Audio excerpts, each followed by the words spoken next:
Okay, I think we're live. Okay, good morning, everyone. We're starting 20 minutes, 30 minutes earlier than we usually do because we'll end around 12:30. Since we have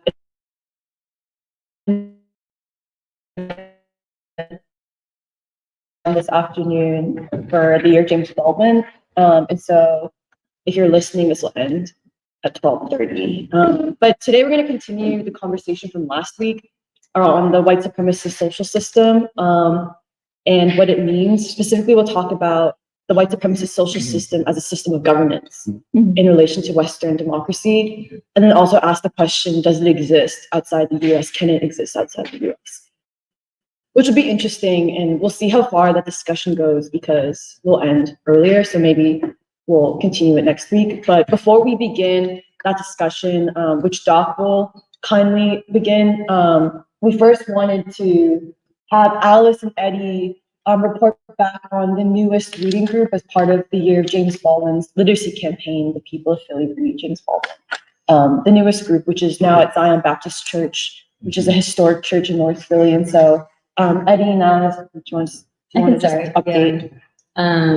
So again, we said year-long celebration of James Baldwin. We started the different reading groups, and in parallel, we've also been building a relationship with Zion, having our April 4th events, the second day of the April 4th events at Zion Baptist Church. And since then, we've been having ongoing conversations with Zion in terms of what a reading group could look like, what's the interest, what need it would meet. And so it started this past Thursday, and I mean, frankly, I wasn't sure what to expect. Like Emily said, this is a historic church in Philadelphia, in North Philly, with Reverend Leon Sullivan, who was part of the struggle in the 60s, 70s going forward. We've also talked about how churches today are also much weaker than they were back then and serve a different purpose. And so going in, I think Alice said, we did the best we could, and then we held our breaths to see what would happen. And I think we were very much surprised. And actually, for me, it was a big lesson. The church itself, in terms of a big lesson in terms of what we even talk about in terms of democracy, where I think it was one of those times where we had brought King, brought Baldwin, brought Du Bois to the table, and specifically Baldwin to the table. And the ideas became something that the people themselves could take up. And this is the thing. But in the sense that the reception that we got was, their range of experience, most of them are in their older age. But they talked about having met Baldwin or having grown up reading Baldwin, and also the condition of the Black people at the time when this was emerging. And so we started Letter to My Nephew, and it brought a lot about what was that period that Baldwin emerges from, and then also how things have changed since then. Even through an account from specific individuals saying that, actually things are much worse now in the Black community than they were. But I say all this to say, it was like the first time where it's like, yes, free school is on the right path. And like, what is the power of ideas? Because a lot of it is not just us to dictate what happens at the reading group. It's what happens when people themselves hear the words of Baldwin. Tony was saying, there's not much that we can say that's more profound than what Baldwin is already saying. And so people really just, not just, but what is the impact when they hear these words of Baldwin? And I think for free school, it's been a uphill battle at times where you're like, does this matter? Are people listening? Is this important to people? Is it relevant to these times? And in that group, it was very affirming in the sense of there wasn't a question about love, and there wasn't a question about children. Both big themes in all of the Baldwin's works and also in Letter to My Nephew. And so I think coming out of that, I feel very positive. And because there's always so much headwind for us. But yeah, I think also part of it is also the time, or also part of it is the time that it's taken, which is that this is a relationship design. When we first showed up, people were like, who is this? Like, what is the free school? And you can see over time, the membership are also opening up to us and trust us as being people who are intellectually serious. Because Tony, the other Tony, was like, like back on the April 4th event, he helped us with the AV stuff. And I think he was talking about Jeremiah already. I forget which one. But he was like, someone talked about the Korean people, and I didn't know anything about the Korean people. But then when I heard about their struggle and their oppression and how it connects to Black folk, I almost shed a tear. And I'm not exaggerating. Like a lot of this stuff, like I wish I could have taken direct quotes, but I'm not exaggerating. He's like, I shed a tear, almost shed a tear. And so this is like back in April, and I think we consistently talk about how, like, what is this speed or momentum of ideas? And I think now it's, what month is it? October. And yeah, I'm where do I end this? But I'll pass it to my colleagues to talk about it. Yeah, similar to Alice, I did not really know what to expect. I had read about the great legacy of Reverend Leon Sullivan amongst my peers here, and had been able to go to service like Alice. So, I mean, I saw just how beautiful and strong the love was within the congregation, and beforehand. So I already felt comfortable there, and similar to Alice, we get surprised sometimes because we're used to being around Black spaces, and when you go there, I guess I forget sometimes that people aren't accustomed to seeing folks like us there, but that doesn't take anything away from the possibility that was there, because people had an open mind.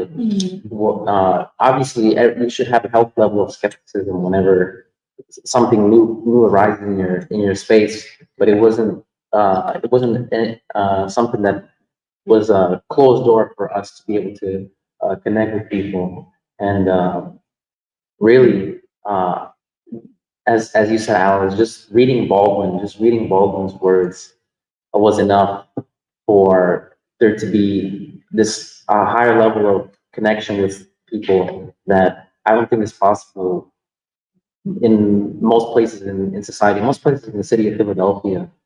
Just being able to read Baldwin's words, I was able to get a sense of that great legacy that these people carry in their hearts, that is just waiting for a place for it to be able to mean something. And it is humbling for them to be able to share that most inner depth of their life with us. So, yeah, I really don't have that much to add to that. Well, that's my church, and I was so proud to have grown up in that church, based upon, our first reading Baldwin there. And I have to just, take my hat off to Alice and Eddie for the organizing work, for the winning of the trust of people in that church.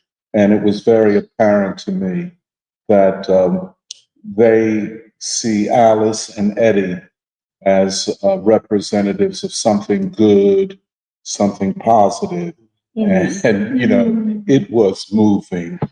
And you saw that still rooted in the DNA of that church is the freedom struggle. Nothing Baldwin said was alien to them. No question marks, no what is he talking about. But I think, the first part where we introduced ourselves, and one man talked about having been around Baldwin, kind of knowing him at a distance, and the type of guy that he was.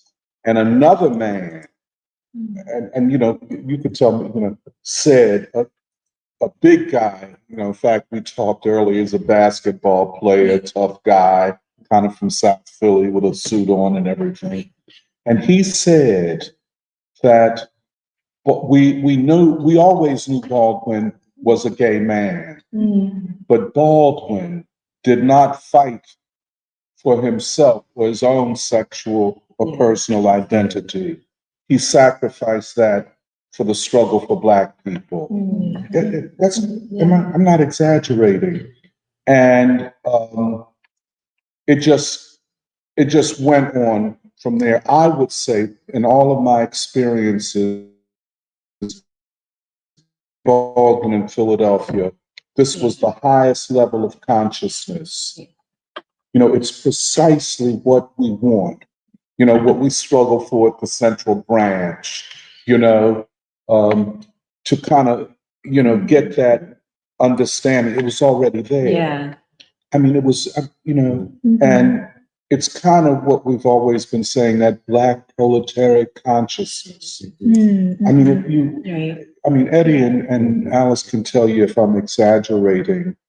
And we completed his letter to his nephew. And it was a very moving thing. You know, you never, what you read something from Baldwin, you think you understand, then you read it again aloud, and then you say, wow, yeah, I didn't understand it. There's so much more. But just to say, there will be more people coming. I got there a little earlier, and people said, I can't make it this time, but I'll be there next week. One lady who's a teacher at Masterman, you know, and so she spoke, and of course, Anthony spoke about Jeremiah and the struggle in Korea. I mean, this is, you know, this is the foundation of their consciousness. It's at that level. And I guess I'll just end on this. Oh, yes, a lady asked that we bring shirts and other things to sell. Yes, and they want to be in every way, I think, a part of the year ball. So, you know, and they were all working class people. And just to add to that, I think it's all very beautiful, but it also reveals how much Black institutions have like been attacked, made compromises, and because essentially, like, the one meeting that we had showed essentially how much potential there was. But imagine this during the civil rights movement, when there are all of these different churches, all these democratic institutions that had leadership. Because Doc is also explaining how something like the AME and versus Zion Baptist, it's like an independent church that has its own organization rather than reporting to a larger institution, and so they're more able to respond to actually the congregants. But I think that definitely has taken a setback over the years, where back then, you know, all these institutions, different leaders, like what's actually something that's democratic, what happens when something, when ideas emerge, where themselves they are able to organize. But yeah, like now we talk about Zion, and Anthony talks about how like it's different, where, you know, when you're younger, growing up as a Black boy, walking across the street, some other person would take you across the street and then back. Or in church, he's like, you know, sometimes I want to tell these kids, sit down, but then you can't now, because the parents will be like, why are you talking to my kid like that? Whereas back then, you know, there was much more of that community, these institutions, people, so forth.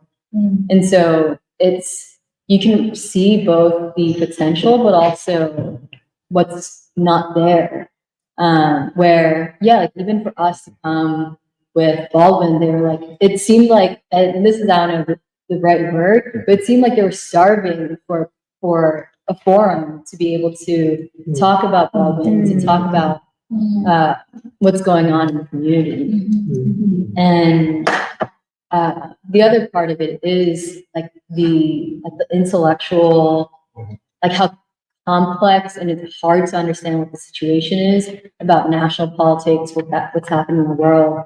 Because I mean, we've talked about it here, which is, yeah, there is a Democratic Party that positions itself as the torchbearer of the civil rights movement. And yeah, I mean, that is something that's we're trying to figure out, which is like, I mean, my personal vendetta is like, before November, can we work this out?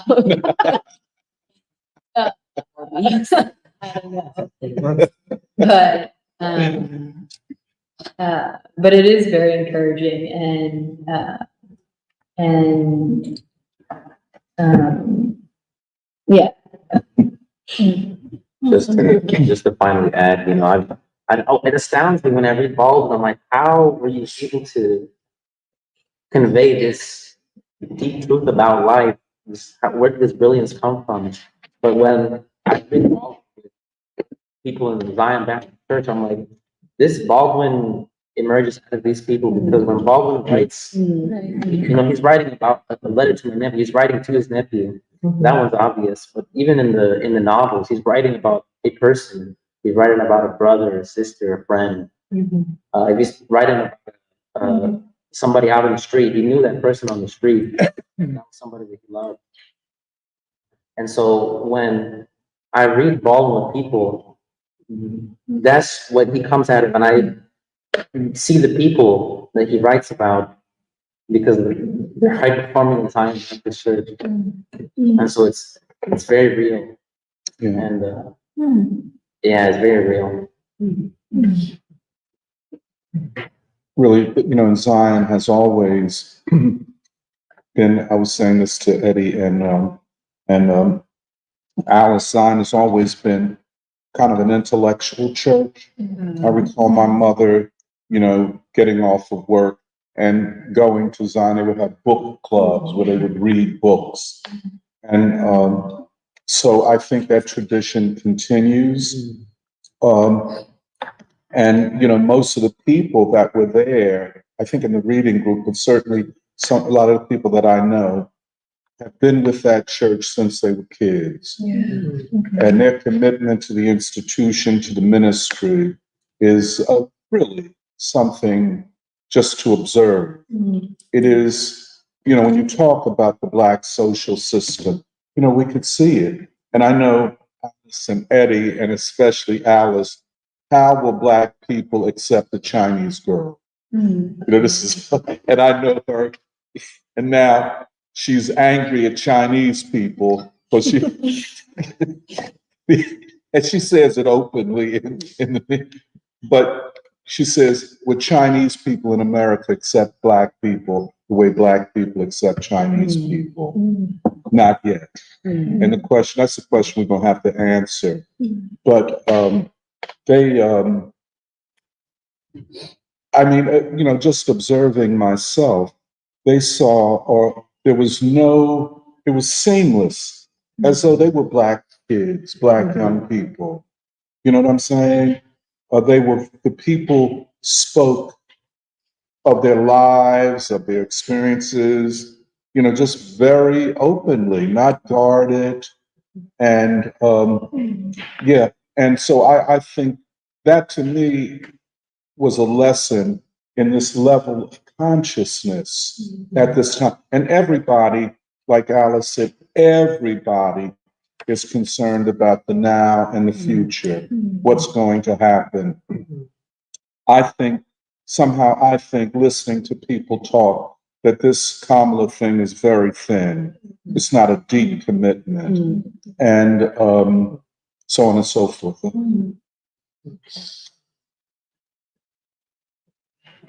I guess the other thing is also this question of youth, like where, because even with Zion and churches in general, losing young people in the first place is a question. Like how will they carry forth Zion and legacy and raise children? I think that's but I guess Emily made this point, which is that the same, like that's a question for everyone at this point. I mean, even the free school, like where are Black youth and where are you? So I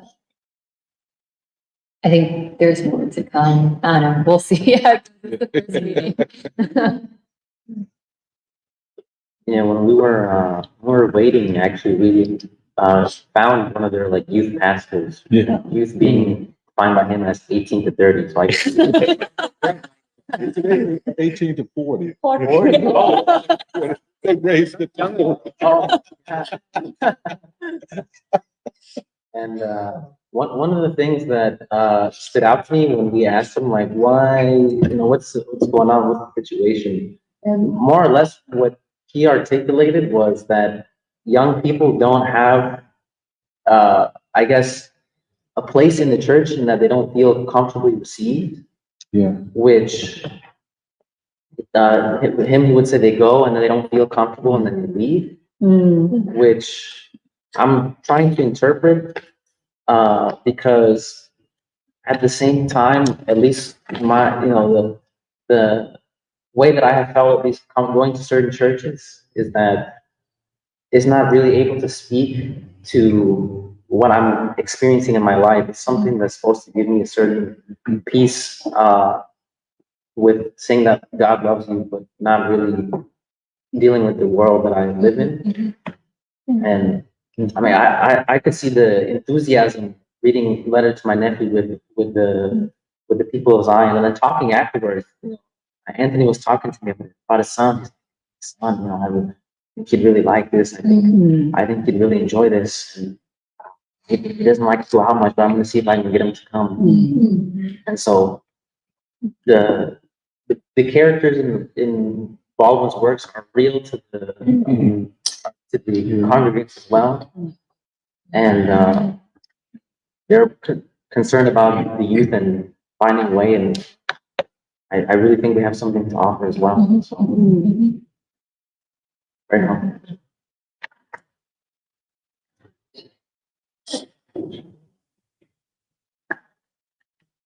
Well, when Alice first, I don't want to extend this too long because I know we're limited on time, but when Alice first told me, because I was like, oh, how did Zion go? And she was telling me, at first I was like, I can't help but hate. I can't help but hate before I celebrate, because it's serious. I told her just like that. And I felt bad saying it, but I was also like, you know what I mean, which is because I think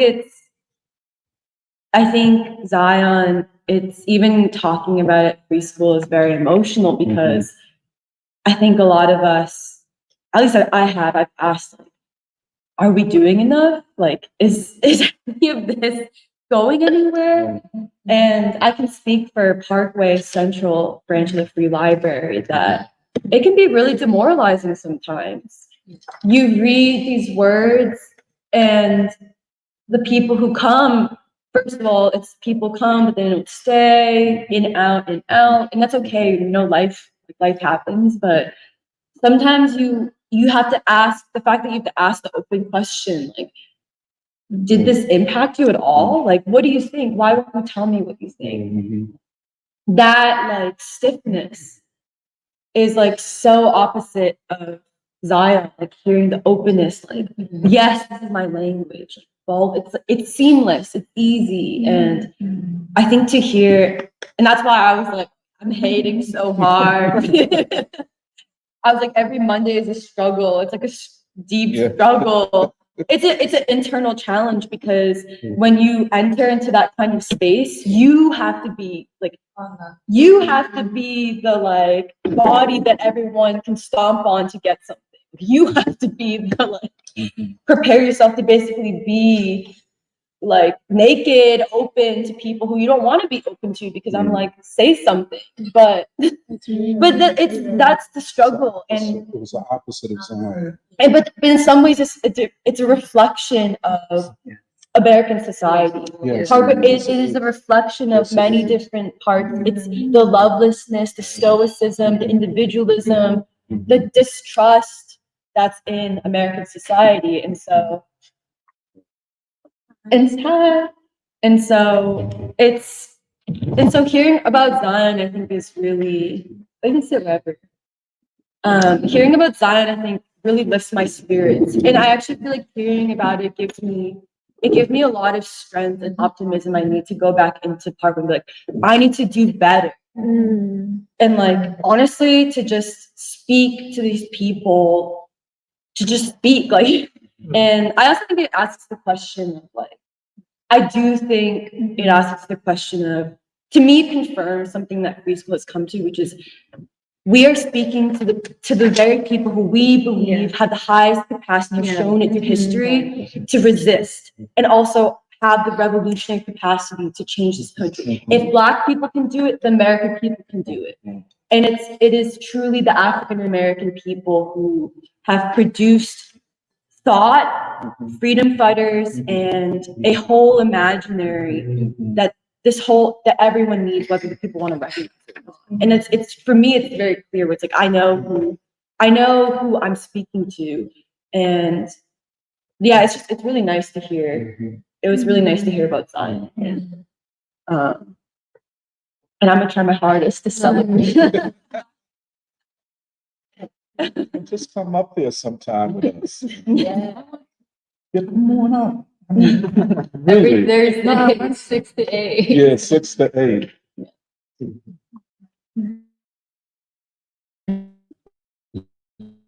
Okay, well, we're gonna transition to our conversation about the white supremacist social system, which we've been discussing for a while now. And I think last week was really good because I think it's given us, I think last week has opened up a lot of questions that have to be answered. And so this week we're going to continue the conversation on the white supremacist social system, specifically as a system of governance in its relationship to Western democracy. And the big question is, does it exist outside of the US? And so I'll turn it to Doc to first begin a discussion, and I'm really looking forward to it. Yeah, kind of my takeoff point is talking to you all and listening to you all, in particular to Alice, who, based upon her trips to China, she would always come back and say how great it was to be with her family and to be in China to see the progress. But then she also has a cautionary thing that the youth are too materialistic, too individualistic, that the Deng Xiaoping era was necessary, but it came at a price. And this is partially what Kathy, as I understood her report from China and from Taiwan. And I could be wrong in this, but I was thinking, and listening to Alice a lot. And I said, oh, I think I understand what Alice's discomfort is, that Chinese youth are becoming too white. They have normalized whiteness as modern and progress, and what she was saying is, with this ideological position, will they ever understand what is necessary at this stage of Chinese social and cultural and civilizational development? The other question, and this is Alice, coming back to Chinese in America, why are Chinese in America so, why aren't they warmer towards Black people? Why can't they understand Black people? Why don't they understand what the society is like because of the Black struggle? And when I listen to Alice, and then, also with Crystal, well, I talk about everything that I listen to. Alice is saying, based upon her own experience, when I go among Black people, they see a Chinese woman but then they accept me. But that a Black person going among Chinese, I'm not saying all, would be held at a distance and would not be embraced with the same warmth. Is that fair to say, Alice? To which I always answer, they don't know what they're in, and they're just, trying to find a way to go, to live and make it in this society. But I think there's a deeper explanation, and that is a kind of normalization of whiteness. Whiteness is normative as the standard by which we should live. And that kind of, certainly in the United States, it distorts the Chinese. And I'm using Chinese is just an example of this. I think you could apply it to Indians, Koreans, Africans, Caribbeans. They come with a sense that whiteness is normal. And it is possibly similar in China. I remember under Deng Xiaoping, all these Chinese students from China coming to the University of Pennsylvania. They were just everywhere. And I was asking Chris this, because, like always, I never knew many Chinese people. So now I have all these questions I want to ask you all. Not only were they Chinese here at the University of Pennsylvania at MIT, but why did all the Chinese young women date white men? I mean, I'm not against interracial dating, but all the Chinese women with white men, what did that signify? And why you just got off the boat over here and it's like you were rushing to get to a white man? At least that's what I thought. I didn't know any better. So I threw up my hands in frustration and said, I don't guess I'll ever know them. But most Black people will never know most Chinese and know any Chinese in a deep sense like we know ourselves here. And so I had to ask the question, is this not the normalization of whiteness in Asia? And if whiteness is the standard, has some form of what we are calling a white supremacist social system, a system of values, institutions, and so on, without the ruthless oppressive side that we experience in this country. It's not like, well, not yet, perhaps.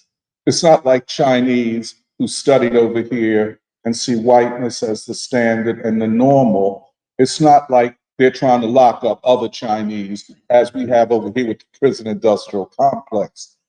But there is something going on with this normalization of whiteness as a way of normalizing or establishing relationships between, let us say, China, its economic elite in particular, its intellectuals, and America and the West.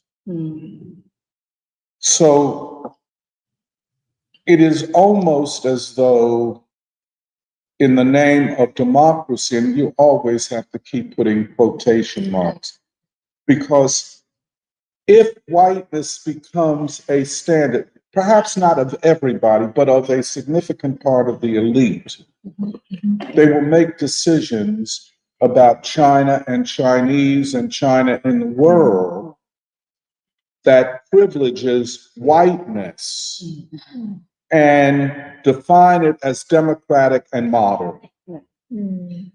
And hence the need for this type of ideological struggle. Or as Raju said, about 7 years ago now, India needs Baldwin. That kind of critical interrogation of the American system. Because if you look at the world, even the adversaries of the United States or of the West see the American system, as a standard of democracy. Mhm. Now, that's not everybody. And one can see the difference, let us say, between North Korea and South Korea. And the way I articulate, that's why I asked Nuri last week, do you think there's a white supremacist social system in South Korea? And you don't have to, it's something to think about, because at least among elites, whiteness becomes a standard. You know what I'm saying? I got this from Kathy's presentation about Taiwan, and she was. I mean, I just can't get over it. How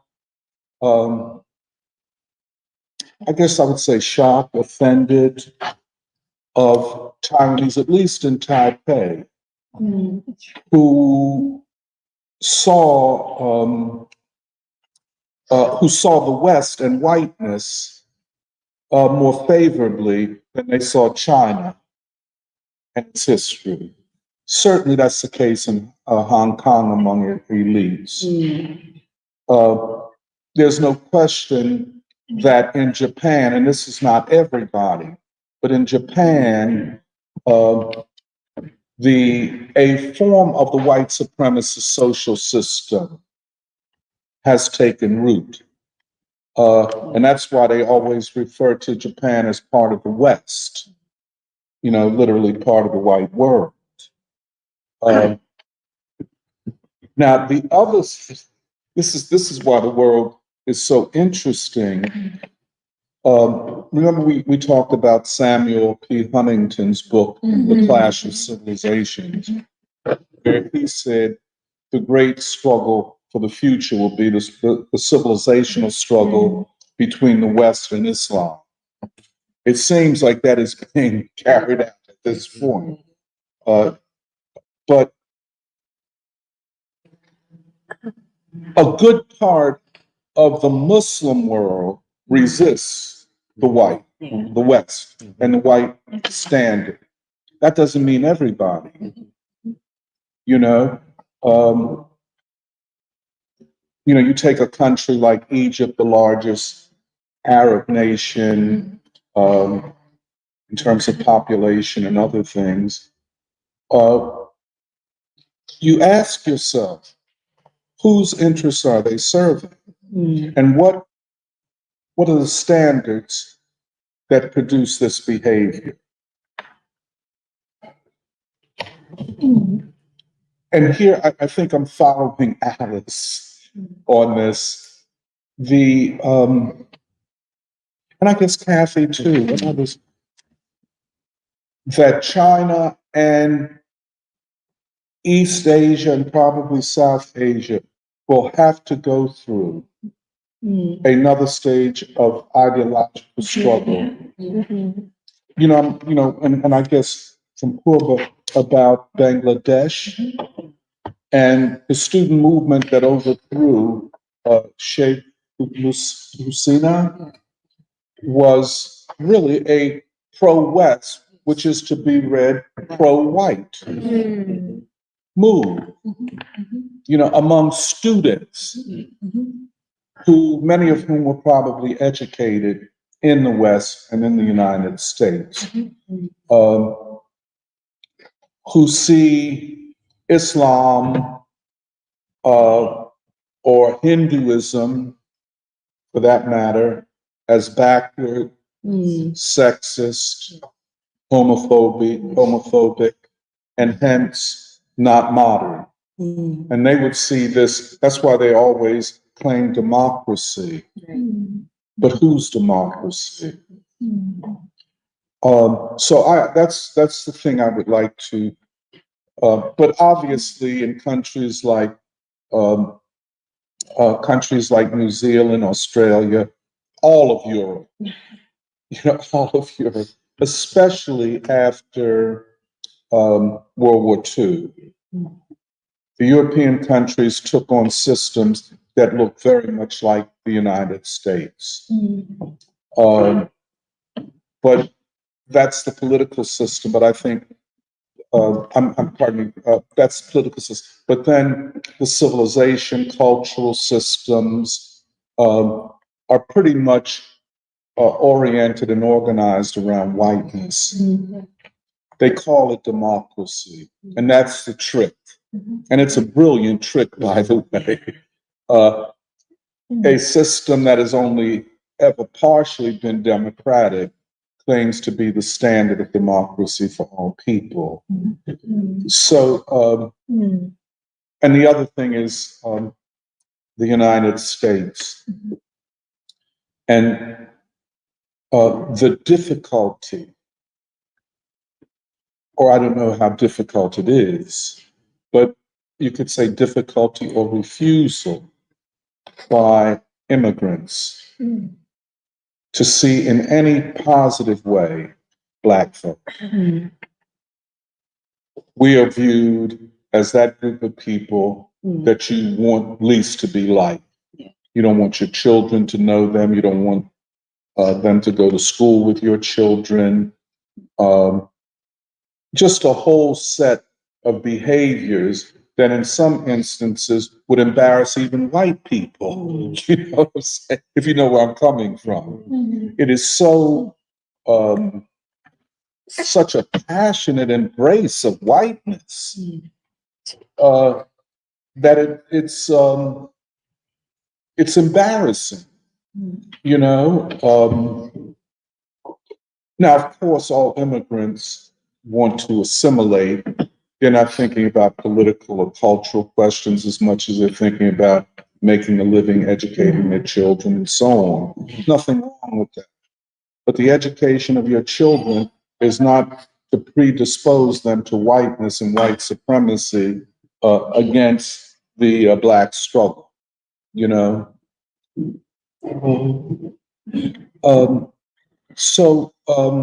That's what I would say. So it raises the question of how does the white supremacy, first of all, the first question is, and I think we can answer it quickly, is the white supremacist system more than just the system in the United States? Is the United States an example of that, which is embraced in many different ways in different parts of the world, including Asia and Africa and the Caribbean, which means the white supremacist social system is a way of establishing identities, especially among elites, but it's also a way of establishing consensus, and from that, a system of governance. What are the how do we govern our societies? And I guess the question of modernity. Is Asian modernity the same as Western or white modernity? And if it is, then are we dealing with a big problem here? And furthermore, how does the Black struggle, and of course Baldwin, Du Bois, this whole body of intellectual work, not to mention the great cultural achievements and so on, is that either ignored? For example, well, I'm going to send my kid to music school where she can learn to play the violin, and that looks good on her resume when she applies to go to Yale. Am I perpetrating a fraud? Yeah, well, both of y'all did violin. You did violin? You did violin, right? Very poorly, but Yeah. That looks good on your resume, man. But,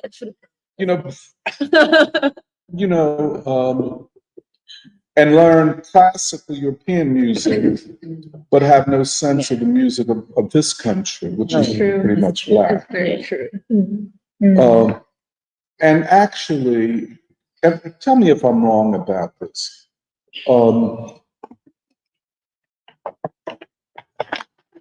A sense that African Americans have failed, and we immigrants don't want to fail. That African America is a failed project. The African American liberation struggle is a failed project. that why should we take that seriously?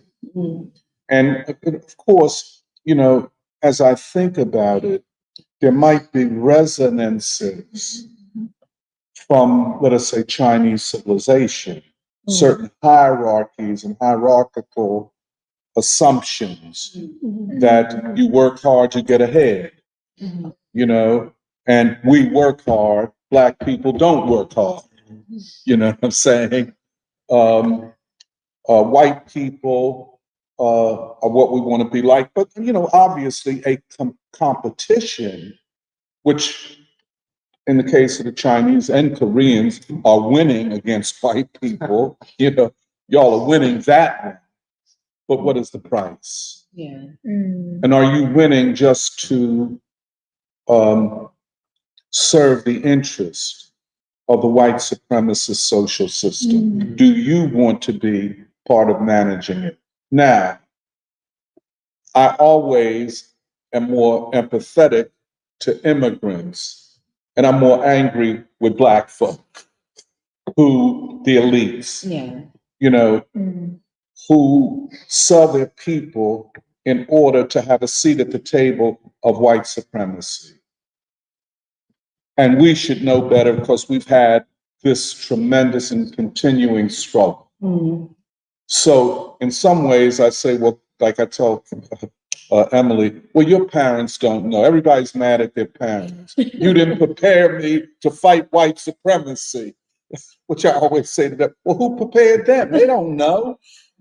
They over here, they think they've arrived in paradise. Oh, we're in America. We're free. We can make money. We're going to do good. Our children are going to be, all that. They're going to learn how to play the violin. Y'all deep into the violin, aren't you? Everybody does it. Y'all do. Oh, okay. We're going to play the piano. The white man will look at us with awe. We're the perfect white people with Chinese characteristics. And this is the dilemma that we face right now. Yeah. But it's not just China or Asians in America or whatever. It is part of the world ideological struggle at this time. And I think Anandha, in her essay, which I've not read yet, I've only heard about it, she talks about the African American people being in the vanguard of colored modernity. Yes. And perhaps we could talk more about that, how that must be reflected in China. Too many Chinese students were sent over here to study, and they went back broken. They went back with, this is interesting. They left China one way and came back a whole different way, So yeah, that's all I would like to say.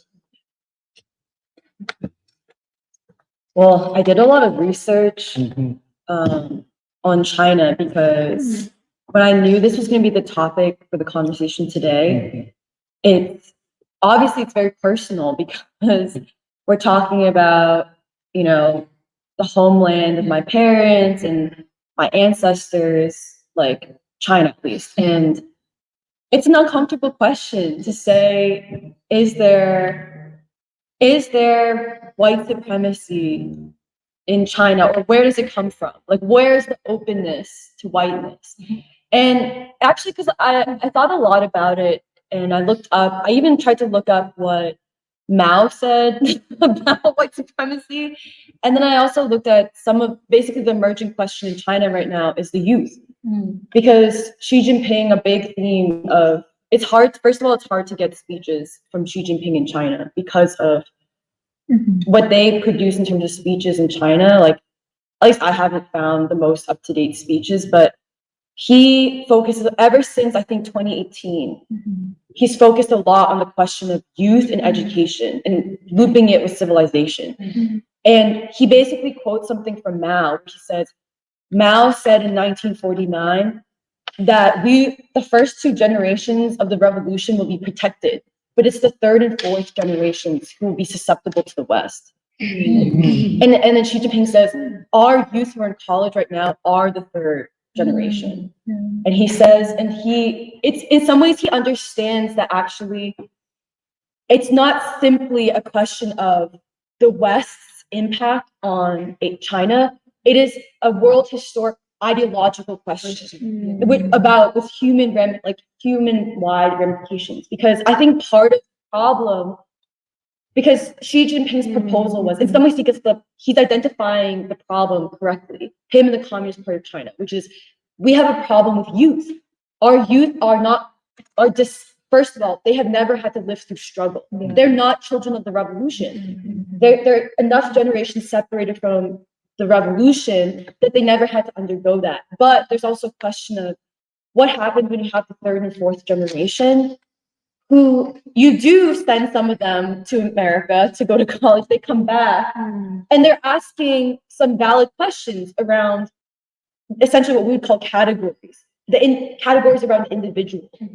And I forget who said it. I was reading so much that I forget where it comes from, but someone pointed out that part of the problem of the Deng Xiaoping era, it doesn't even have to be Deng Xiaoping, but part of the problem is that when you engage in rapid economic development, or you have to make certain economic deals, you attach to the economics is something ideological.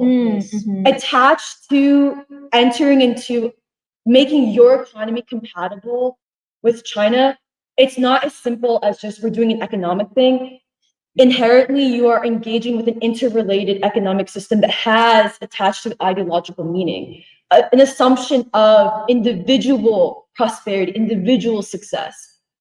Because think about it, in some ways, China, at least this is based on like conversations with my parents, or just like getting a vibe, and tell me if other people tell me if it's correct or not. But in China, there is an idea from the Deng Xiaoping era that in order to stabilize, in order to get the economic development up enough and stabilize the country, you want to encourage individuals in China to make money. You're trying to encourage people in China to make money. And to someone like Deng Xiaoping, you're encouraging it because it's going to be good for China as a whole. But what does that do ideologically? How do you make that compatible, this ideological thing of, yes, go out as an individual, get rich, but also that does something, it makes you value, in order to engage in the economic development, it is a little bit of you're essentially privileging the individual to a certain degree, which is why now Xi Jinping has to just crack down on Alibaba and Jack Ma and be like, no, he's bad. He was great. Alibaba was really important in terms of the economy, but also he's not good. Young people don't look up to him. And so I feel like there's a world historic question in terms of modernity, which is how I would describe it even philosophically, is because this world is interrelated. This world is interrelated in terms of economic relations, culture, social relations. It all impacts each other. To believe that you can prevent culture, that you can engage economically with a country like America and not be infiltrated by culture and social relations and whiteness, essentially, it's an illusion.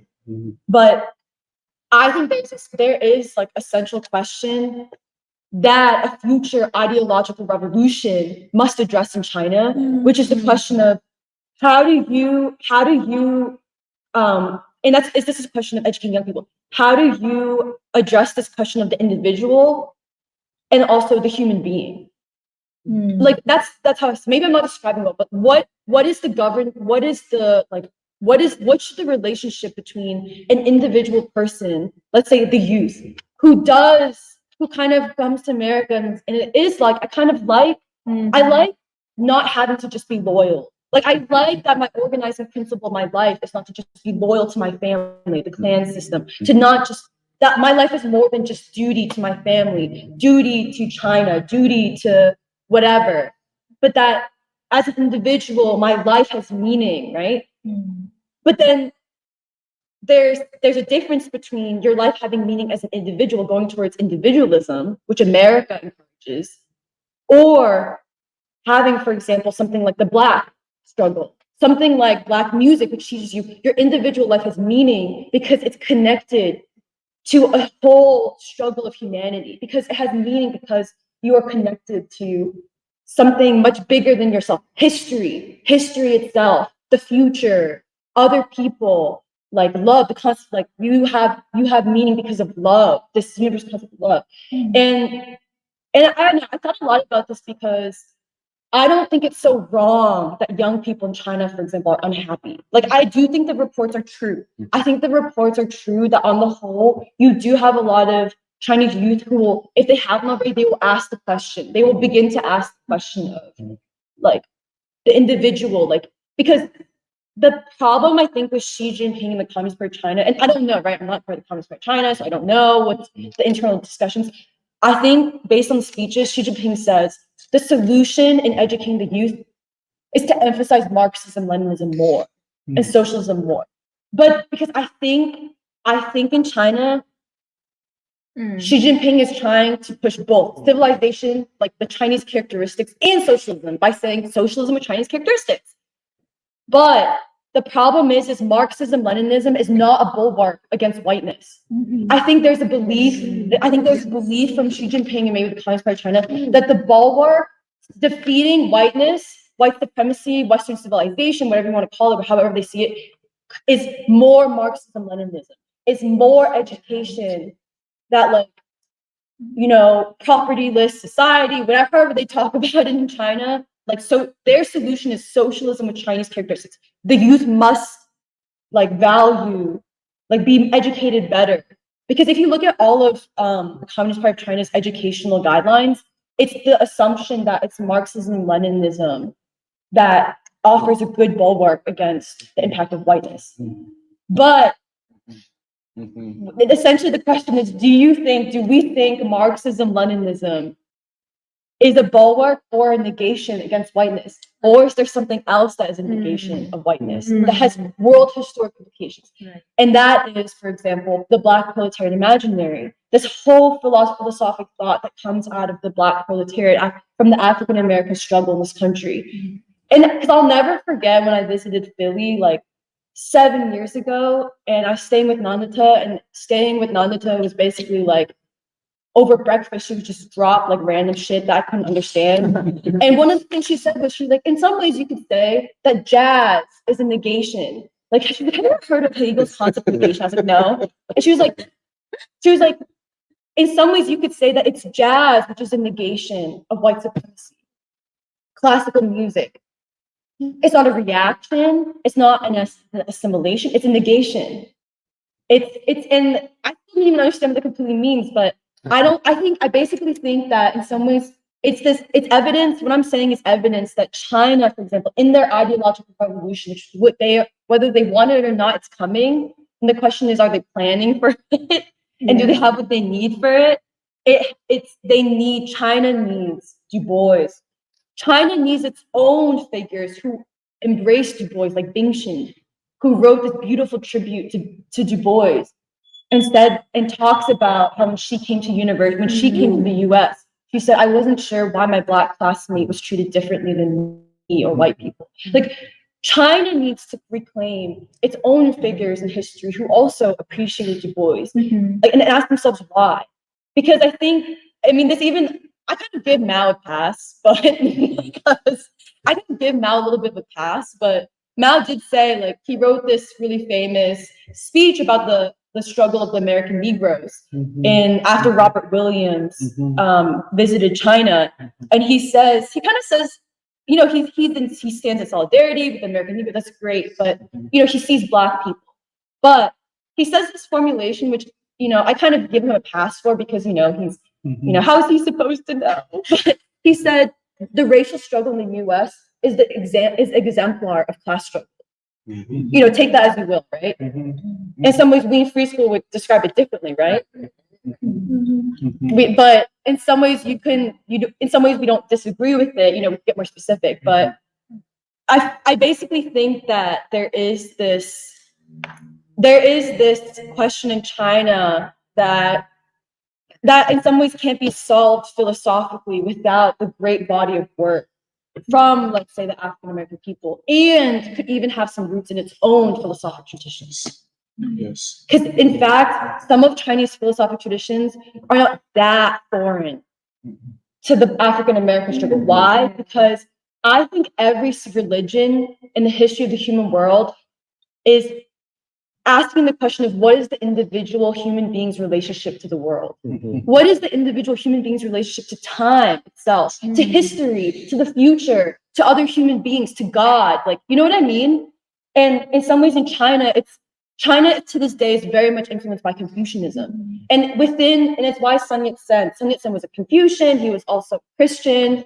And I'm not saying Sun Yat-sen got everything right politically in terms of political philosophy, but someone like Sun Yat-sen, the father of modern China, because we read only one book of his 3 Principles of the People, which is like still a very influential work in terms of like political philosophy in China. But in Confucianism, there is this belief, just similar to Buddhism, karma. In Confucianism, there is this belief that there's a connection between the way individuals act and being able to achieve as a whole people the benevolent way, the kingly way, which is righteousness. To not do to others, that if individuals don't do to others what they wouldn't want to do to be done to themselves, if individuals act that way, then you will produce governments and societies politically that act with righteousness, which is why Sun Yat-sen said, I don't like the way the British, I don't like Europe because they believe in the rule of might. And Asia believes in the rule of right. And whether that's true today or not, it's the question. But I think my point is that I think there has to be, it's what we know, which is revolution is not just one revolution. Revolution is a process, it has stages. And I think China, just like many other countries, just like the world, is going to have to enter an ideological revolution that is not that dissimilar at all from what King called the revolution of values. Okay, and then my other part of research I did was actually on Cuba. Because I have to say, Cuba is different than China in the fact in terms of like histories, and Cuba has a lot less people than China, like 1.4 billion people. What China has been able to achieve is very magnificent. Like, I don't knock it down at all, what they've been able to survive and achieve. But I think something Cuba did right, and I really give all props to Fidel Castro. And it's actually it's very, first of all, I think there's a reason why Fidel is celebrated by many different peoples around the world. India celebrates Fidel. They name their children Fidel. Like in India, you have children named Fidel, I'm pretty sure. And I think there's a reason why people around the world whose governments weren't even communist, celebrate Fidel. And I think it's because Fidel, when you read his speeches, especially comparing it to, say, Xi Jinping, and like, I'm not hating on Xi Jinping because I love China, but there's something about Fidel where Fidel talks a lot about the human being. Where he always says, the greatest resource is the children and youth. And he says, and you guys are more important than any diamond or mineral in the world. And Cuba will never go around the world looking for minerals. Our number one export will be our doctors. And our youth, who we will send to other parts of the world to struggle if the other countries will accept them. Who will help you? We'll help you fight. Like Angola will help you fight. And Angola, and he says, there's just some really beautiful quotes, and I bring this up because I'm talking about something philosophic. Because I actually think if I had to say any other place in the world that understood what King's revolution of values in the modern struggle against white supremacy, which is a world historic struggle, I have to say I think it's Fidel in Cuba. And yeah, he says, we are well aware of the tragedies facing the world because one of our most sacred principles is that of solidarity. Those who do not believe in humankind and its potential for noble sentiments and its capacity for goodness and altruism will never understand that we do not only hurt for every Cuban child who dies or suffers. We must not limit ourselves to only those who die, but also for every child in Haiti, Guatemala, the Dominican Republic, Puerto Rico, Africa, and every country in the world. It cannot be claimed that the human species has attained a maximum of consciousness while it is incapable of hurting for the suffering of others. Right. It's this thing of, he says, it cannot be claimed that the human species has attained a maximum of consciousness while it is incapable of hurting for the suffering of others. While it's incapable of Hurting for the suffering. feeling the Yeah, hurting for the suffering of others. And yeah, he talks a lot about in some ways I think that Fidel, even though he's not promoting a religion, he's trying to deal with something philosophically about the relationship between a society in which you're proposing an ideal relationship between the individual human being and something beyond the human, it's beyond between the individual and humanity itself, if that makes sense. And like it's also why I think he always quotes Jose Marti, and he says a revolution of values and culture, the birth of new men and women, who, in the words of Jose Marti, the revolutionary Cuban poet, see, quote, humanity as their homeland. Today, more than ever, we must be followers of Bolivar. Now more than ever, we must raise the banner with the concept that humanity is our motherland, aware that we can only be saved if humanity is saved. We can only be free, and we're very far from being free if and when humanity is free. And I say this because I think China, it's achieved a lot, but the next stage of revolution, which will be ideological, is basically around this thing of versus the Deng Xiaoping era, where you encourage people to get rich with the direct effects of China being stronger in its place in the world. It's just going to have to in some ways, I think it's going to have to deal with this question that Fidel was dealing with, which is humanity is my homeland. I don't know, humanity is my homeland. And he even says in a speech where I forget, he says, if Cuba has to sacrifice socialism to achieve peace and other things in the world, we will sacrifice socialism. He said that. Isn't that interesting? And he says, if Cuba has to sacrifice socialism to guarantee peace, hypothetically, we're ready to because we're ready to sacrifice socialism. And yeah, so that's kind of some things I was thinking about in terms of China and I also think what you were saying about in China, maybe civilizationally, historically, there's too rigid of a hierarchy. I think that's true. And I also think part of it is China was also unprepared for the race. I think China was unprepared for the race concept. And in some ways, I think in some ways they never dealt with, because, the young Chinese people who came in the 80s, they're not the first Chinese to come to the US. The generations in the 20s and 30s, there were young Chinese people like Sun Qingling herself who came to. The thing is why, and it's okay, maybe they were unprepared, but the question is, it would have been a game changer if they came back from the US. And part of the ideological revolution was beyond achieving a state, beyond establishing the Communist Party of China, which stabilizes the relationship between the state itself and the people, is the question of, could the party have done a better job of stabilizing the relationship between civilization, the state, and the people? And in some ways, I think it would have been a game changer if Sun Qingling, for example, or Bing Sheng, and all these young people, Zhou Enlai, all these people who went abroad, if they came back, an essential part of the ideological struggle is China is in direct conflict with Western civilization, not just based on our understanding of values or the way of right, but also because we see that any civilization based upon the oppression of Black people, of a whole group of people, is unjust. That aspect of it. I think that is now a world historic question. Yeah. If I just want to, I just want to respond to one thing she said. In the 1920s, people like Zhou Enlai, Juda, Lin Piao, and other leaders of the Communist Party left China to go to the Soviet Union. And it was their way because they did not know the world. We have to remember that China had this idea of the Middle Kingdom. We don't have to go to the world. The world will come to us because we have learning and civilization and so on. So they went outside of China to the Soviet Union to learn the world at the Lenin School. And they did, in a certain sense, because there were African Americans in the Lenin School. There were Africans in the Lenin School.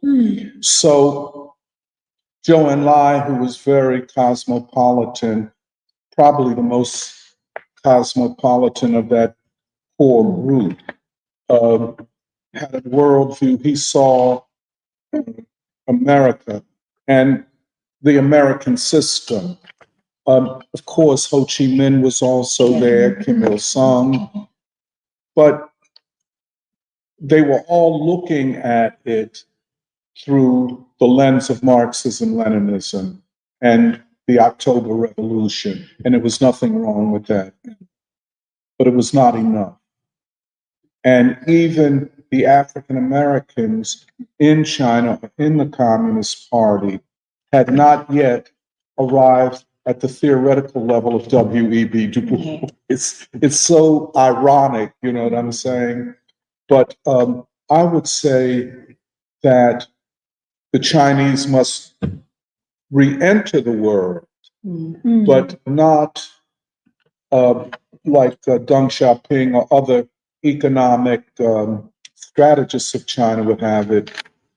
Economically, we have to enter the world market. We have to find our place with technology. You know, that whole really tired ass narrative, because everything is up here and you do not see the problems of your own people, which are deep problems of world humanity right now, which is the question. I agree with everything you said, Emily, and I really appreciate the way you put it. But these are the questions that take humanity back somewhere else where they never thought they, you know, I often refer to Black people and the Black struggle as, you know, in this Hegelian dialect or Aristotelian, the excluded middle, the unseen factor, kind of like a butterfly effect. How could 40 million people oppressed in the United States have anything to teach 1.4 billion people in China with a communist party of 90 million people? What do you have to teach us? And that's the question.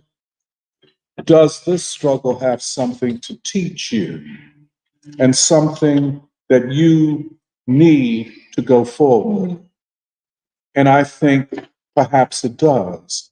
But but if the Chinese intelligentsia cannot do what Sun Ching-ling did, who was a more internationalist thinker who saw humanity more than perhaps Mao did. Mao never left China.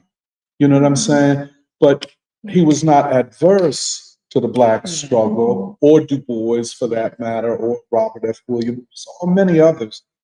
But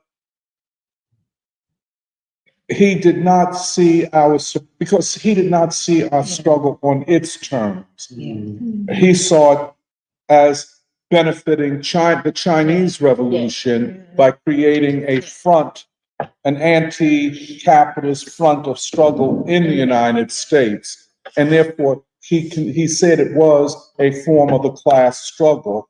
Or he could have put it another way, a front in the struggle against imperialism.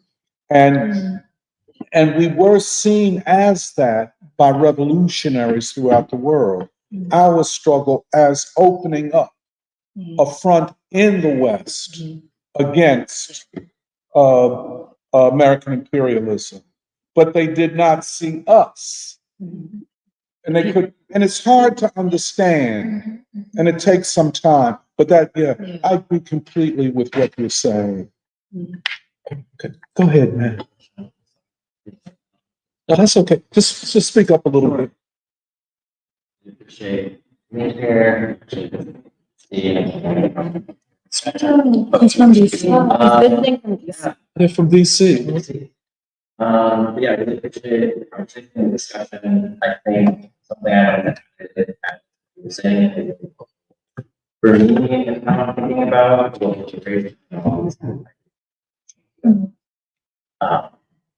liberation is our ideas of governance. Going to very good, it's not the nation state of governance is white supremacy. It's a global problem.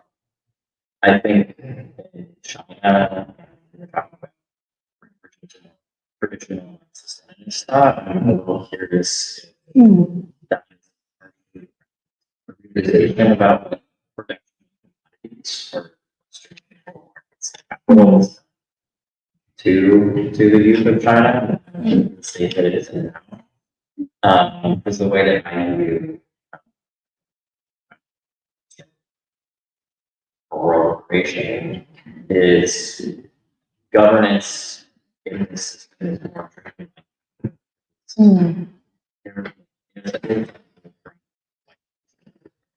created. It's essentially when your society to produce system, you are being changed. You are sometimes you're to reorienting yourself to go to the mountains, more resonant, more you're colonizing the environment to serve.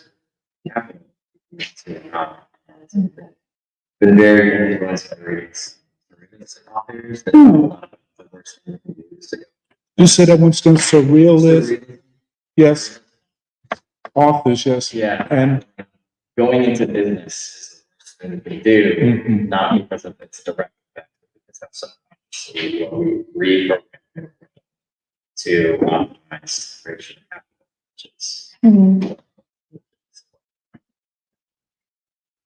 liberating. So I think it's really interesting. Now, he was very aware of this, and in some ways, it's like the market.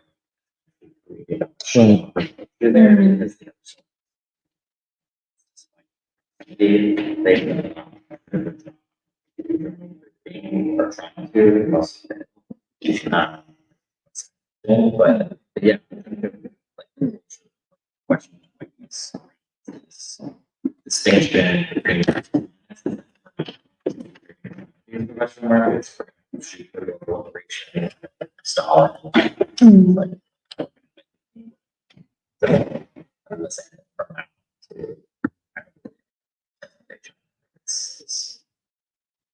You're allowing yourself to be governed by the state, and that changes how society works. That changes everything.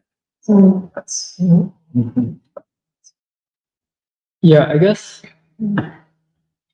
to me, there's a distinction between saying, if I guess I'm following your logic, is China capitalist?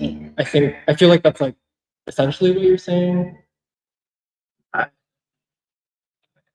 it's like Or like China is tied to capitalism and yeah. Right. And I think that's a question. I do think that I don't feel like, for instance, I don't like Emily. I don't feel like when you say like, oh, we need like another, like there needs to be some kind of revolution in China. That doesn't like literally mean regime change in China. Like that, It's not even, Yeah. it's not economic, it's not even necessarily an economic revolution as the driving force. Yeah. So yeah. Yeah. Yeah. So I guess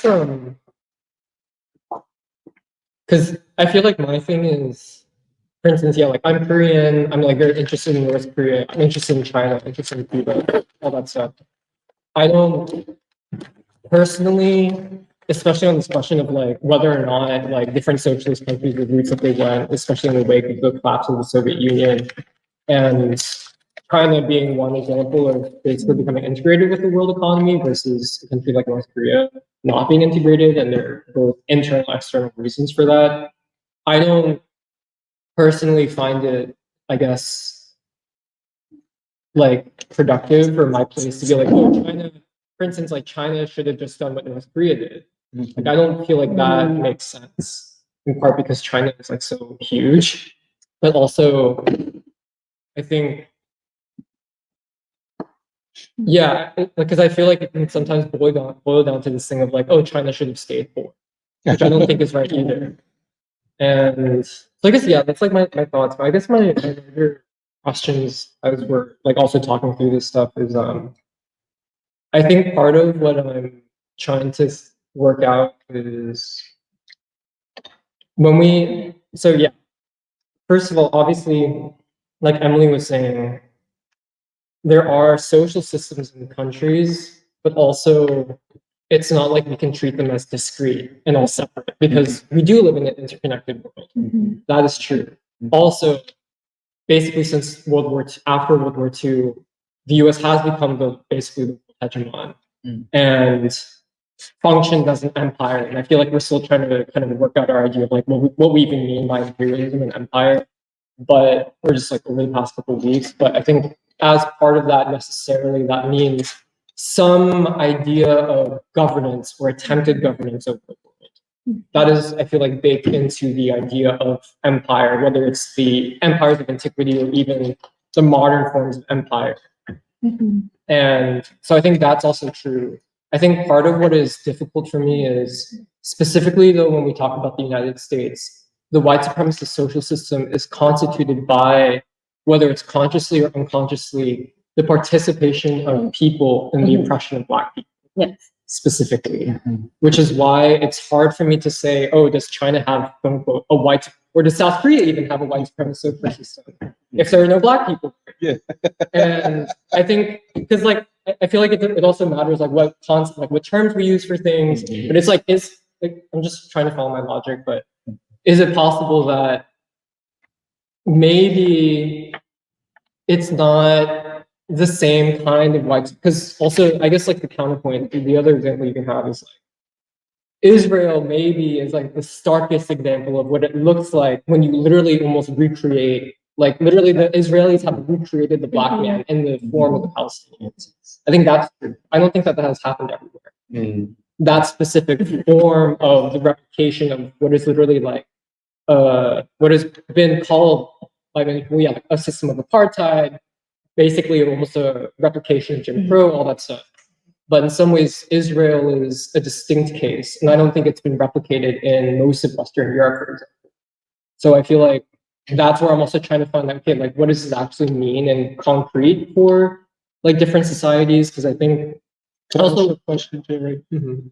What is North Korea? What is the North Korean state in the minds of most South Koreans, if not the other? I think that's true, but I And don't. what kind of? Okay, go ahead. But it's like, and you can also see, for instance, like South Korea, tremendously unequal society. There's also the specter of North Korea communism, which is like looming in the backs of people's heads, at least to my understanding, at least, especially after the Korean War, you have the really intense anti-communism through multiple dictatorships in the South. But also, I don't know if it's exactly equivalent to say that the North, like even the idea of North Korea functions the same for South Koreans as Black people function in the psychology and the consciousness of white people. Because also part of it is South Koreans are not oppressing North Koreans. That I feel like that's like, even if there is a kind of othering that's happening, which is connected to whiteness or like white supremacy, to me it's not exactly the same kind of social system, because South Korean society itself is not like based off of the oppression of North Korea in the way that American society is constituted by the oppression of Black people. So I guess part of what I'm trying to work out is like, I do think it's true that white supremacy has impacted a society like South Korea has impacted in some way China through basically the kind of penetration of Western influence, and also like specifically like Chinese going overseas, kind of consciously or unconsciously adopting certain worldviews which are baked into the American system when you come here. And then, but it's like, China hasn't recreated the Black man in Chinese society. And so I feel like that's also important of like actually being clear about like, okay, because I feel like part of what I'm also trying to like, I guess the question is there like a global world white supremacist social system? Is it possible for there to be a world social system to begin with? Right. Maybe there's a world system, but can we call it a world social system? I feel like that's been like a question that I've like been grappling with, because I don't actually know if that's possible.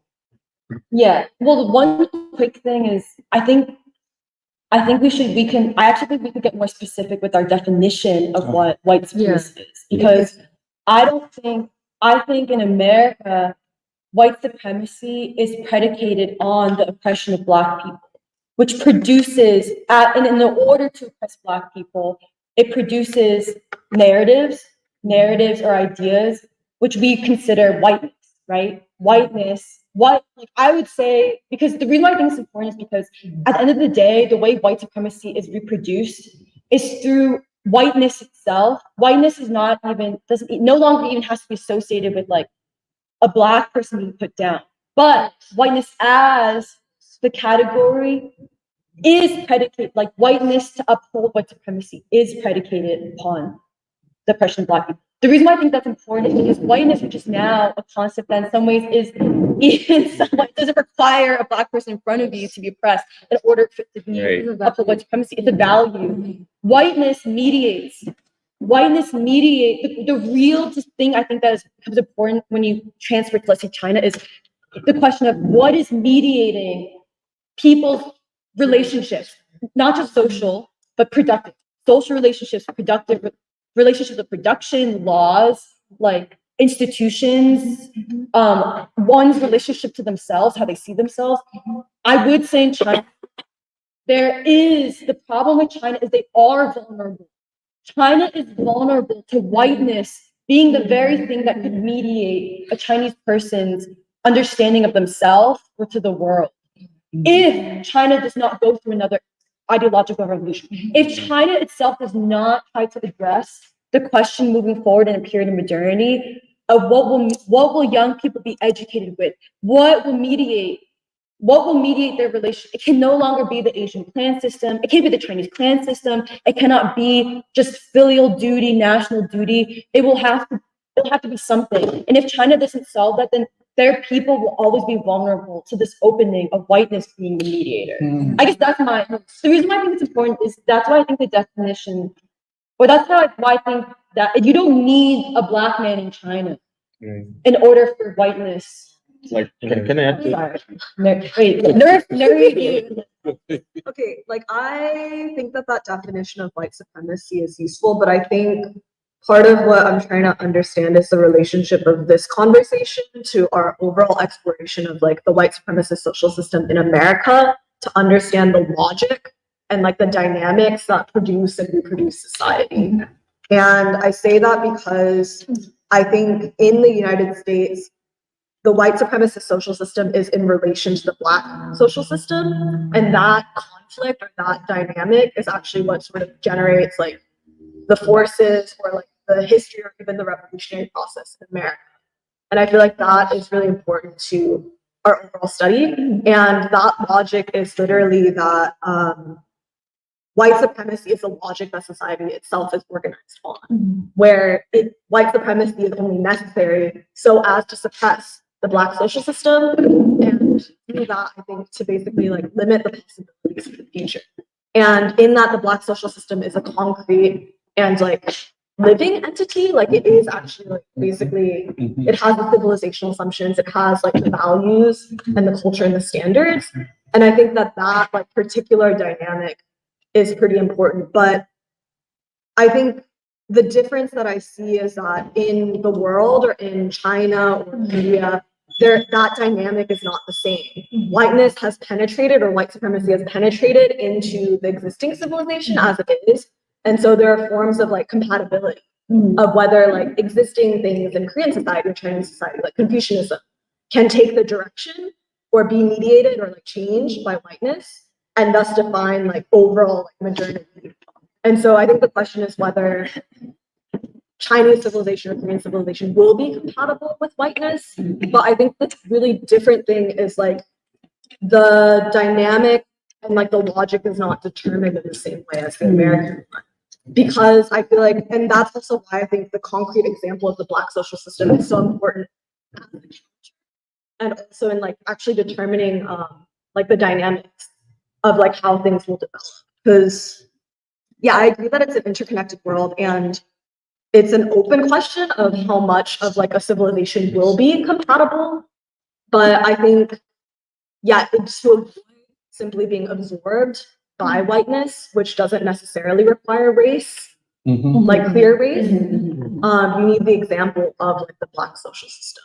But I think the other thing is that in the United States and in the white supremacist social system, like the prime example of which is the United States and the American one, race is like a necessary form. And basically, I think it requires that race is over-determining, like that race is the over-determining force, and that it basically restructures other forms of relations, like the gender relations, like the class relations. And I just don't think that whiteness is able to function the same way elsewhere. Like, for instance, I don't think whiteness is like the determining force that shapes like gender relations in South Korea. Like maybe there are elements of whiteness and like beauty standards, but like I don't think that the Korean man relates to the Korean woman on the basis of whiteness, like innocence, protecting like and so yeah, and so I think it's I don't know. I think there's something in how white supremacy functions and how it attempts to create a social system that goes beyond America, but the particular dynamics and I think the usefulness of it for us here and how we see it in the world are kind of different. I want to add about what you said about China, new revolution that's going to happen there. What I see China is in a state of counter-revolution at this point, because when in the 90s you started capitalism, in a way, people make money through opening businesses. That's elements of counter-revolution there already, because in social system you already go introduce capitalistic elements were introduced, and now they grew into monopolies like Alibaba itself. Temu, I don't know. So that's a big problem, because monopolies are pretty self-sufficient and pretty aggressive, and like that's very big danger for the social sector of China. So, and with this monopolistic capital, China started to develop culture, like United States has. Because United States, Germany, and let's say Japan and Britain, they created monopolies first. So, and 3 or 4 of them are white. So it makes sense to say that they follow whiteness better. But it's more like, I believe the problem here is in economic life, that we have oppressed side and oppressors. And historically, oppressors were white. So I see it like whiteness here as just capitalism winning over the socialism in the world. Maybe it makes sense. Go ahead, go ahead.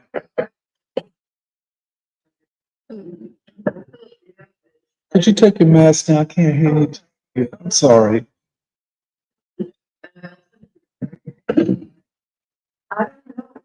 Why are you comparing it on the divorce if you're really like, yeah, I think like how the Chinese people have decided to be this and that it's because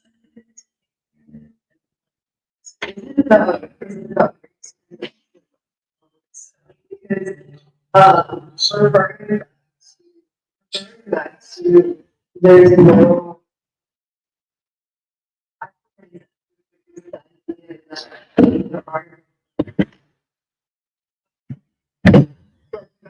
the perspective of whiteness to the black man in China is not existent.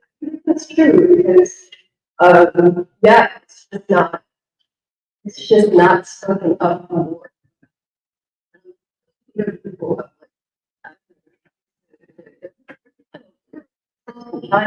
Forget that. Go ahead. No, I was going to talk about India, but maybe we can return to this after that, because last time I think this question that we are posing is there a possibility that the white supremacist social system exists outside of the United States? I think last week when we talked about it, I really struggled with this because my touchstone is always Indian society. And I think when you tie that question to the question of colored modernity and the question of civilization, that is when it becomes clearer to me. And I think you can say this, a part of the Indian elite is white. And I'll even go as far as to say that, what Marie, you were talking about, the relationships between men and women and all of that. For a lot of the elite, it is mediated by whiteness, right? But then the thing that I was like, stuck on is that if you take somebody like my parents, I don't think whiteness means very much to them, right? Like if you go to my home and do something that is like antithetical to Indian values or civilization, they will call you out about it. So that kind of authority, I don't think has penetrated, or at least that's what I think. But then there is always the risk of the culture of the elite becoming the culture of the people, or at least over determining the culture of the people. And at that point, I think there is really no other way to describe it. I mean, you can not call it a white supremacist social system and say that social relations are mediated by whiteness, but it's essentially the same because it serves to put certain ideas, ideological positions, and values on the forefront of your consciousness that basically mediates your response to the world. And I think you can see it in the current leadership in India right now. And I was telling some people about this. I recently read an article which was talking about the foreign minister Jay Shankar's response to the Japanese is it Prime Minister? Mhm. It is, right? Saying that the Quad alliance, USA, India, Australia, and Japan, the weirdest combination of geopolitical forces you can imagine, given India's history. The Japanese premier said that this would be the Asian NATO, right?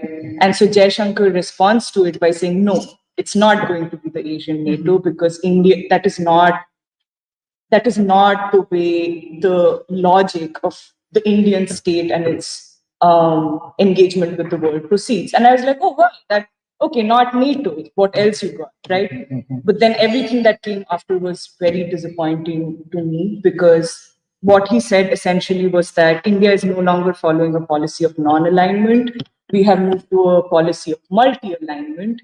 And if we were to cater to non-aligned policy, there would be no Quad. But I think this is significant because if you really look at the history of the non-aligned movement and India under Indira Gandhi's leadership, the strong position, like being at the forefront of that struggle, it wasn't just a stand against imperialism. It was also a stand against white supremacy. It wasn't a policy of neutrality because India had strong ties with the Soviet Union, at that point. It essentially was looking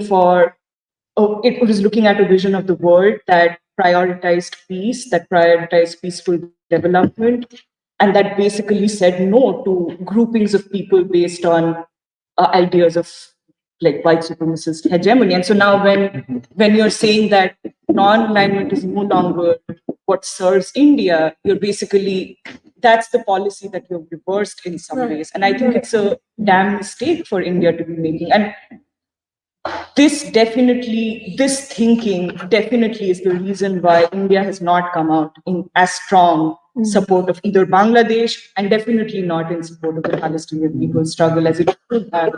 It was its rightful place to, in some ways, even take a leadership position in leading that charge as an Asian people, because that's what your history has prepared you to do. And honestly, I cannot see this as anything other than whiteness or white ideology having taken a hold in the way I think these politicians see their role and see India's role in the world.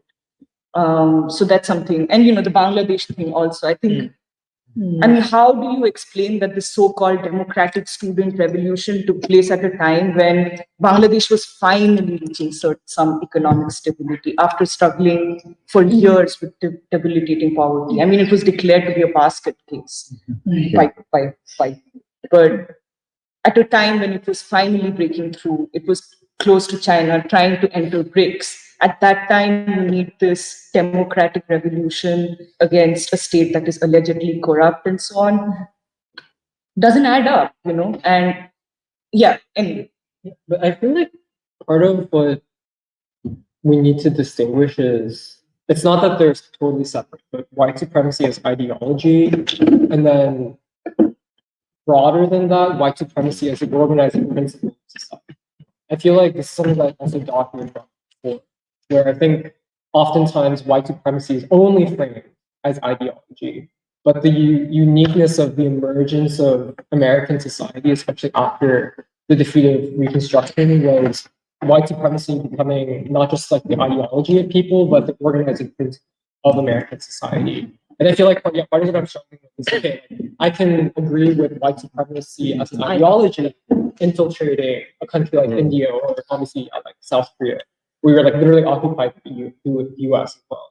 But I think where it's like, I'm not sure, it's like, okay, are we also saying that then white supremacy becomes part of the organizing principle of those societies? And I'm not sure, because I think it's also a difference between saying whiteness could mediate certain relations, but is it still the actual organizing principle? Because I feel like part of what Nuri was also saying was, even if the world is interconnected, and even if we're also making the point, which has not really been understood by the rest of the people, most likely that there is something to learn from the African American struggle and from the Black freedom struggle that has not really been replicated anywhere else in the world, and yet is vital for the basically progress of humanity. I think I guess I don't know if this is what you're saying, but I don't know if it's like even if there are obviously yes common problems, is every society's revolutionary process?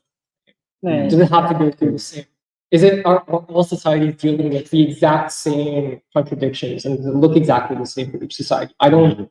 Right now, I can't confidently say that that's true because the way, like also like the logic of revolutionary change in South Korea, obviously, yes, has to deal with the United States, has to deal with what it means that you've accepted that basically this is the norm, that we are going to, like, let our country be like controlled or at least like dictated in large part by the US. But I don't know if because also, like South Korea doesn't have the tradition of Black people.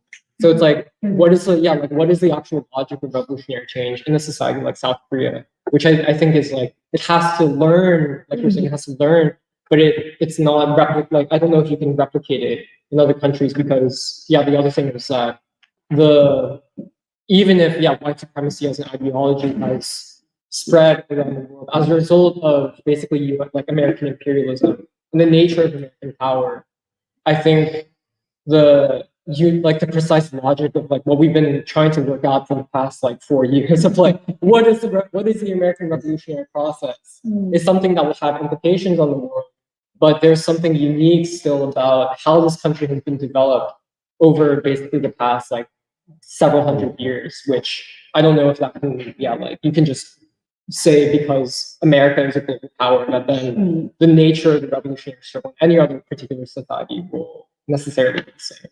Can I just wanted to clarify that when I say that whiteness mediates social relationships, I am actually, maybe to use your words, trying to say that there is a chance that that has already in some ways become the organizing principle of the elite. And I do fear, given what happened in Bangladesh, that in India, the culture of the elite can become or can be imposed in not so much time, on the entire people. And when I say organizing principle, I'm also thinking about, like, the entire conception of relationships and family and marriage and everything in some ways in India, especially among the cosmopolitan elite, has become very much like American society and antithetical to. And what I'm trying to say really is that all of these questions relate to how a people see progress, and see the forward path for their own, development and so on. And saying that whiteness has penetrated, I think, and I mean, I'm also saying that whiteness basically informs how the Indian people, or especially the Indian elite, sees progress. What changes they fight for most coming in society. But I don't know if you would distinguish that from an organizing principle. To me, they are sort of related. Yeah, I guess it's that the specific like I do think that in America, which is the country I know best, because I've grown up here, although there's a lot I don't know. But I do think, like Emily was saying earlier, literally Black people function in order to give everyone else in society a sense of where the bottom is. That is like Baldwin. That is part of Baldwin's like point that he says. Like you need Black, like even if Black people, you need to create this image also of Black people in order to have a sense of this is the bottom. Everyone else needs to basically try to move away from that. And I don't know enough about India. Like maybe you could say the Indian elite have almost projected that same kind of almost like, yeah, like social psychological phenomenon onto the Indian masses. Like maybe that's true, but I just don't know if that's like literally how it has become kind of structured and organized. But I think, I guess also to respond, I don't know your name, but the guy at the What's your name? Ivan, Ivan? yes. Oh, okay, nice to meet you. I'm Jeremiah. Yeah, I think part of it is like this is like a longer discussion we've been having over the past couple of weeks, but part of I think what we've been trying to work out, especially with the context of the United States, is I think there is a kind of way of looking at whiteness and white supremacy as merely just like the mask for capitalism, where it's like the form that capitalism takes, which I think may have been true during like slavery, for instance, in which like literally in order to create the slave system and to benefit, like to kind of create that kind of economic system, like you needed to create like this idea of whiteness, which was operative in order to justify the enslavement of Black people, but also for like white people to consent to it. But I think part of what we've been discussing the possibility of over the past couple of weeks is like after, let's say after the defeat of like what Du Bois calls Reconstruction or Black Reconstruction after the Civil War, it's almost like white supremacy becomes not simply a tactic or a strategy of capitalism and capitalist development, and basically a strategy to like divide the working class, which is how it's commonly framed. But white supremacy itself it almost like absorbs the logic of capitalism and it takes on like its own kind of reproductive quality in terms of the development of American society. And it requires basically like, I don't know, this is something I've been thinking about because like I read your essay for avant-garde, but after, no, it was really good. It made me really excited. Okay, good. Yeah, I mean, we could be popular, but part of what was like, I think what I feel like is underestimated is literally, especially in the Jim Crow South, but also across the country, like the creation of that system of segregation, it's like it requires ordinary people to act to enforce it and to protect it.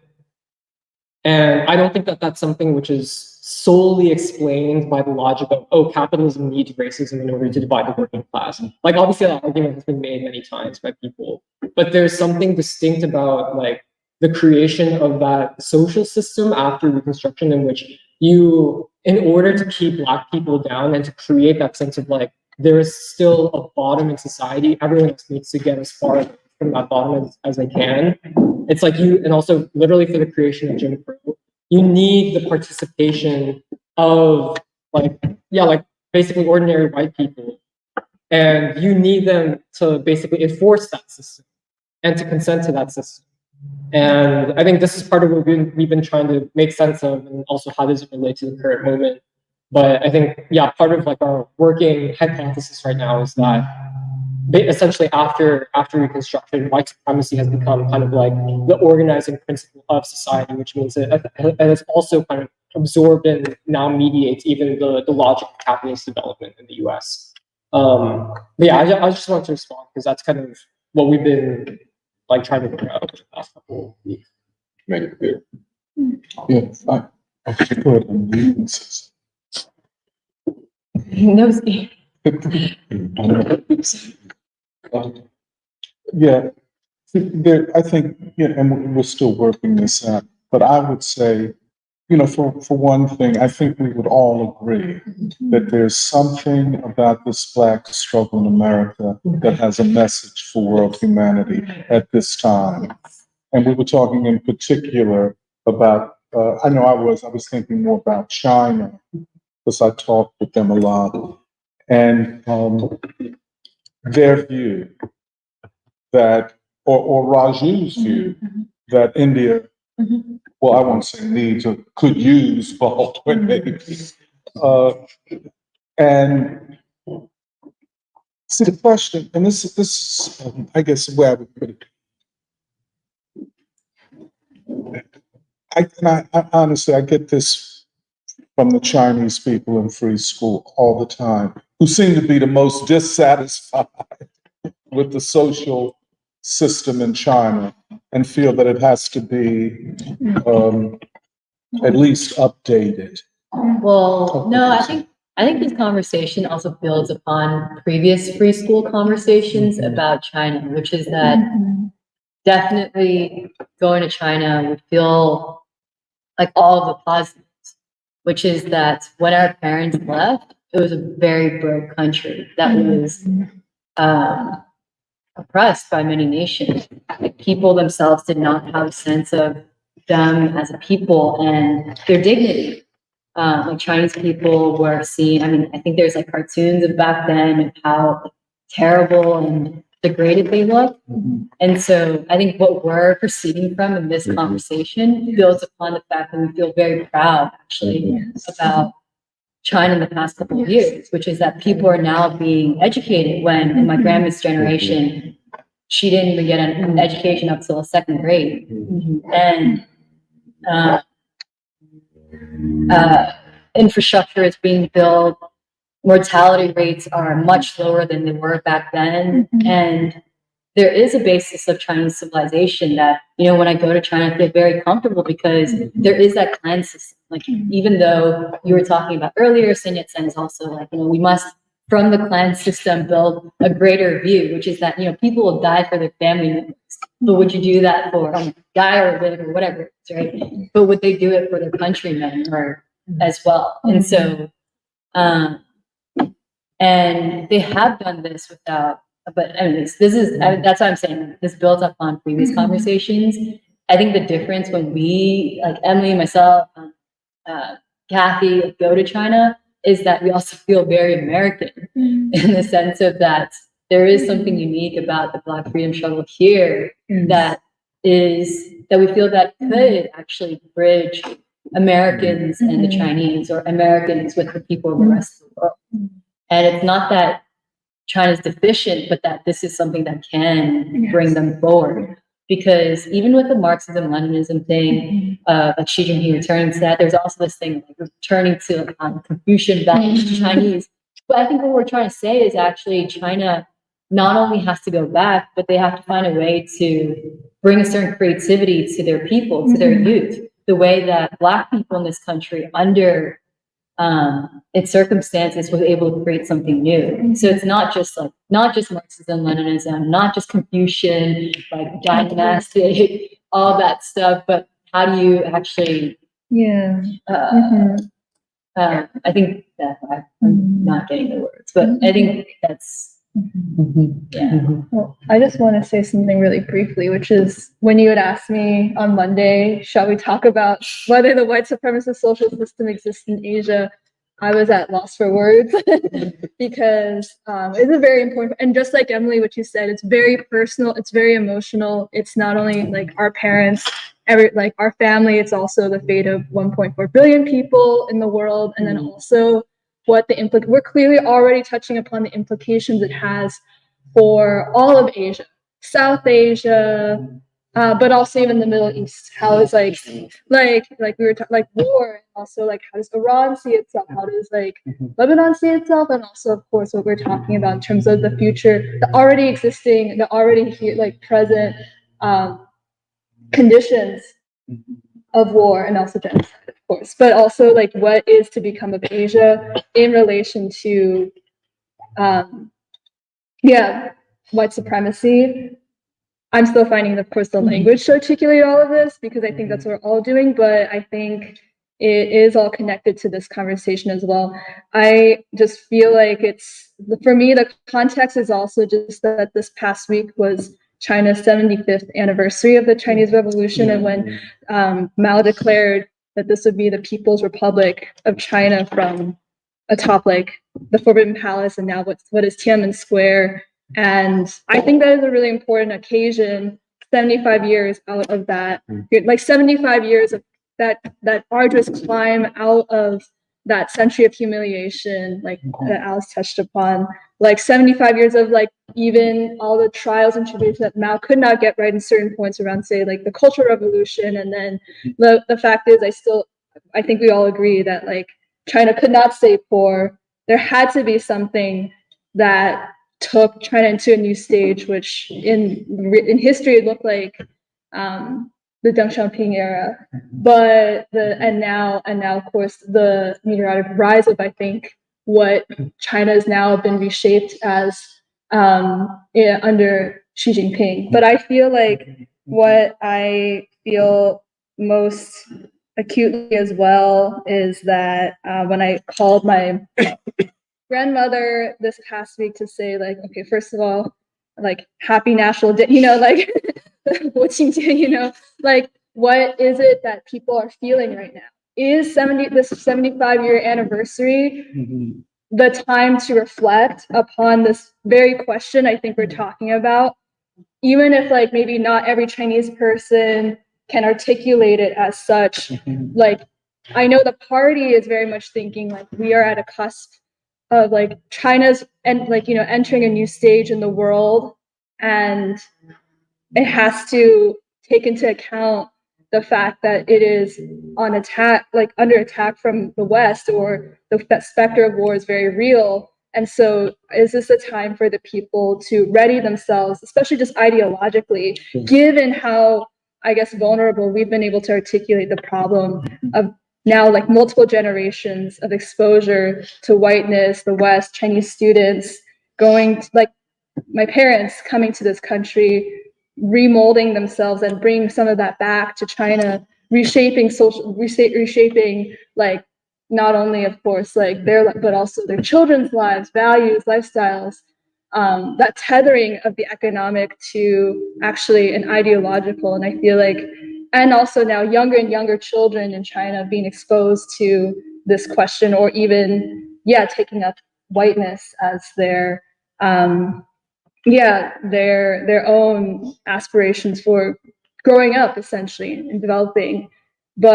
Or is this actually like, because China treats this holiday as like one of the longest holidays of the year, you get a whole week off, is this now like, are most Chinese people treating this as like a big holiday that they can go out and like spend and travel and indulge and like play out some of their like what whiteness can do when you most have that opportunity to not work, to like let loose. And I think that, well, my grandma's just one person and she's much older. She's taking care of my grandfather and so like she doesn't have exposure, of course, all elements of like Chinese society, but her response is like, I think like just as in every society, there's the ordinary citizen, what they pay attention to in the news, and then there's like the statesperson, and this is all her words, who like has so much of a role to play in shaping society and world affairs. Most ordinary people are seeing this as a holiday.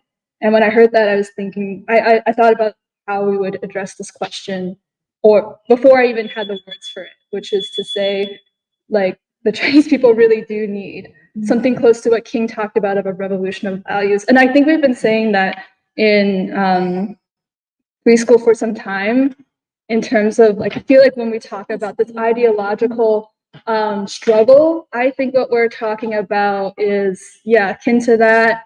And also, in fact, there's something so important to be able to learn from Black America, and this like how when you're locked, I guess, like in struggle and battle against white supremacy, what is your like, how do you, I think Baldwin has that line from The Fire Next Time, snatch your identity from the fires that, and how do you, and in that battle, like, how do you, like, if you win or you lose, you still learn something about your identity, you still learn something about human life, and you still learn something original about what it means to be a human being. And that is the courageous, I think that is what is the spirit that I think again, I guess what we're saying is that China isn't deficient, but this is something that will, I think, take China to the next stage. And it is why I think we feel so strongly about Baldwin. We feel so strongly about King. We feel so strongly about Du Bois. But yeah, this is just I just appreciate the conversation we've had so far. Can I ask a question? Oh, sorry. No, go ahead. Well, the other case, I guess the case study I think about in terms of white supremacy is, for example, with this war in Gaza, which is like in free school, call it a civilizational war, which is it's Israel versus Israel as carrying out a civilizational war in defense of not just the Israeli state, but or Israeli capital, but white civilization, a set of values, belief that we're a civilization of light, the Arab world is a civilization of darkness. And for example, like I was very upset to learn that Saudi Arabia, for example, is taking the position of neutrality after Israel is attacking Lebanon, Iran's involved now, and Iran refused to take a position of neutrality, where they're like, okay, let the bombs rain down, like time for you to reap what you sow. You reap what you sow, Israel. And I think it's Saudi Arabia, Egypt, I forget the other countries, Qatar maybe. There are a few, and I don't know even the history of, are they different?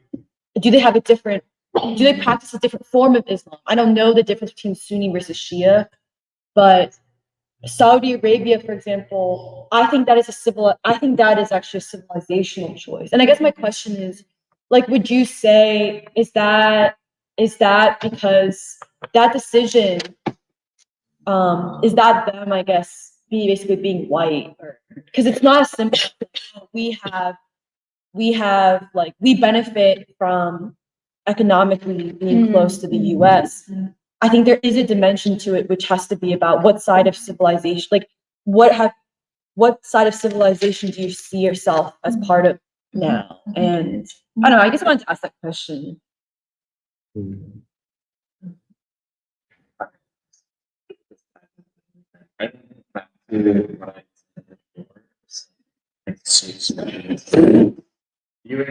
things in the state and something like who the actual government is. The role is how you get into power. And I think, I think in the United States,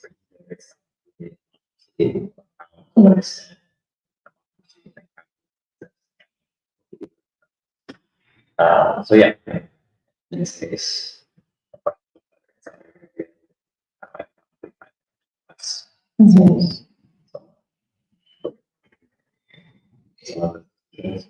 But I wanted to bring some of these ideas back to the conversation ideas around Asia, having to talk to indigenous peoples. What do you think serve that in a lot of countries? I think also we can see how different civilizations are control people or exploit peoples. So even in traditional, we think of market countries or developing countries in Asia and Southeast Asia. And yeah, all oppression within their people. Some way to humanize either indigenous peoples or countries as being less human than themselves. To likeness and proximity to. So I feel like they have taken all of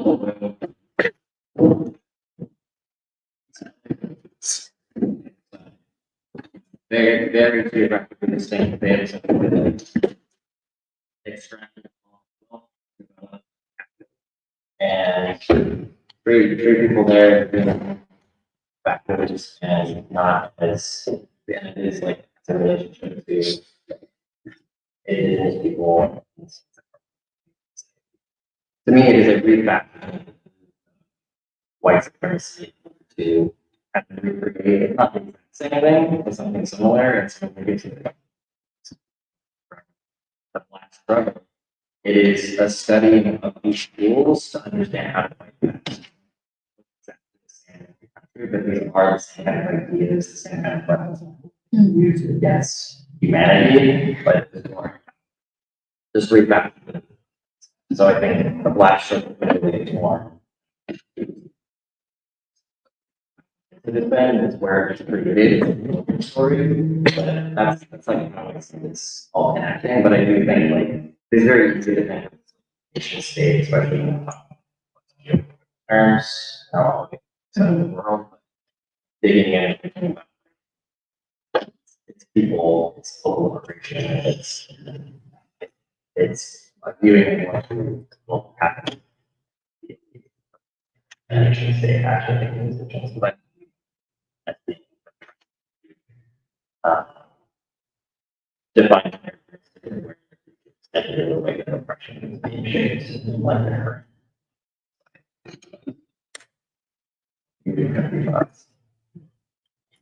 Well, yeah, I wanted to actually wanted to respond to what Emily was saying right before, but like to the point that you're making, I actually think it's completely different.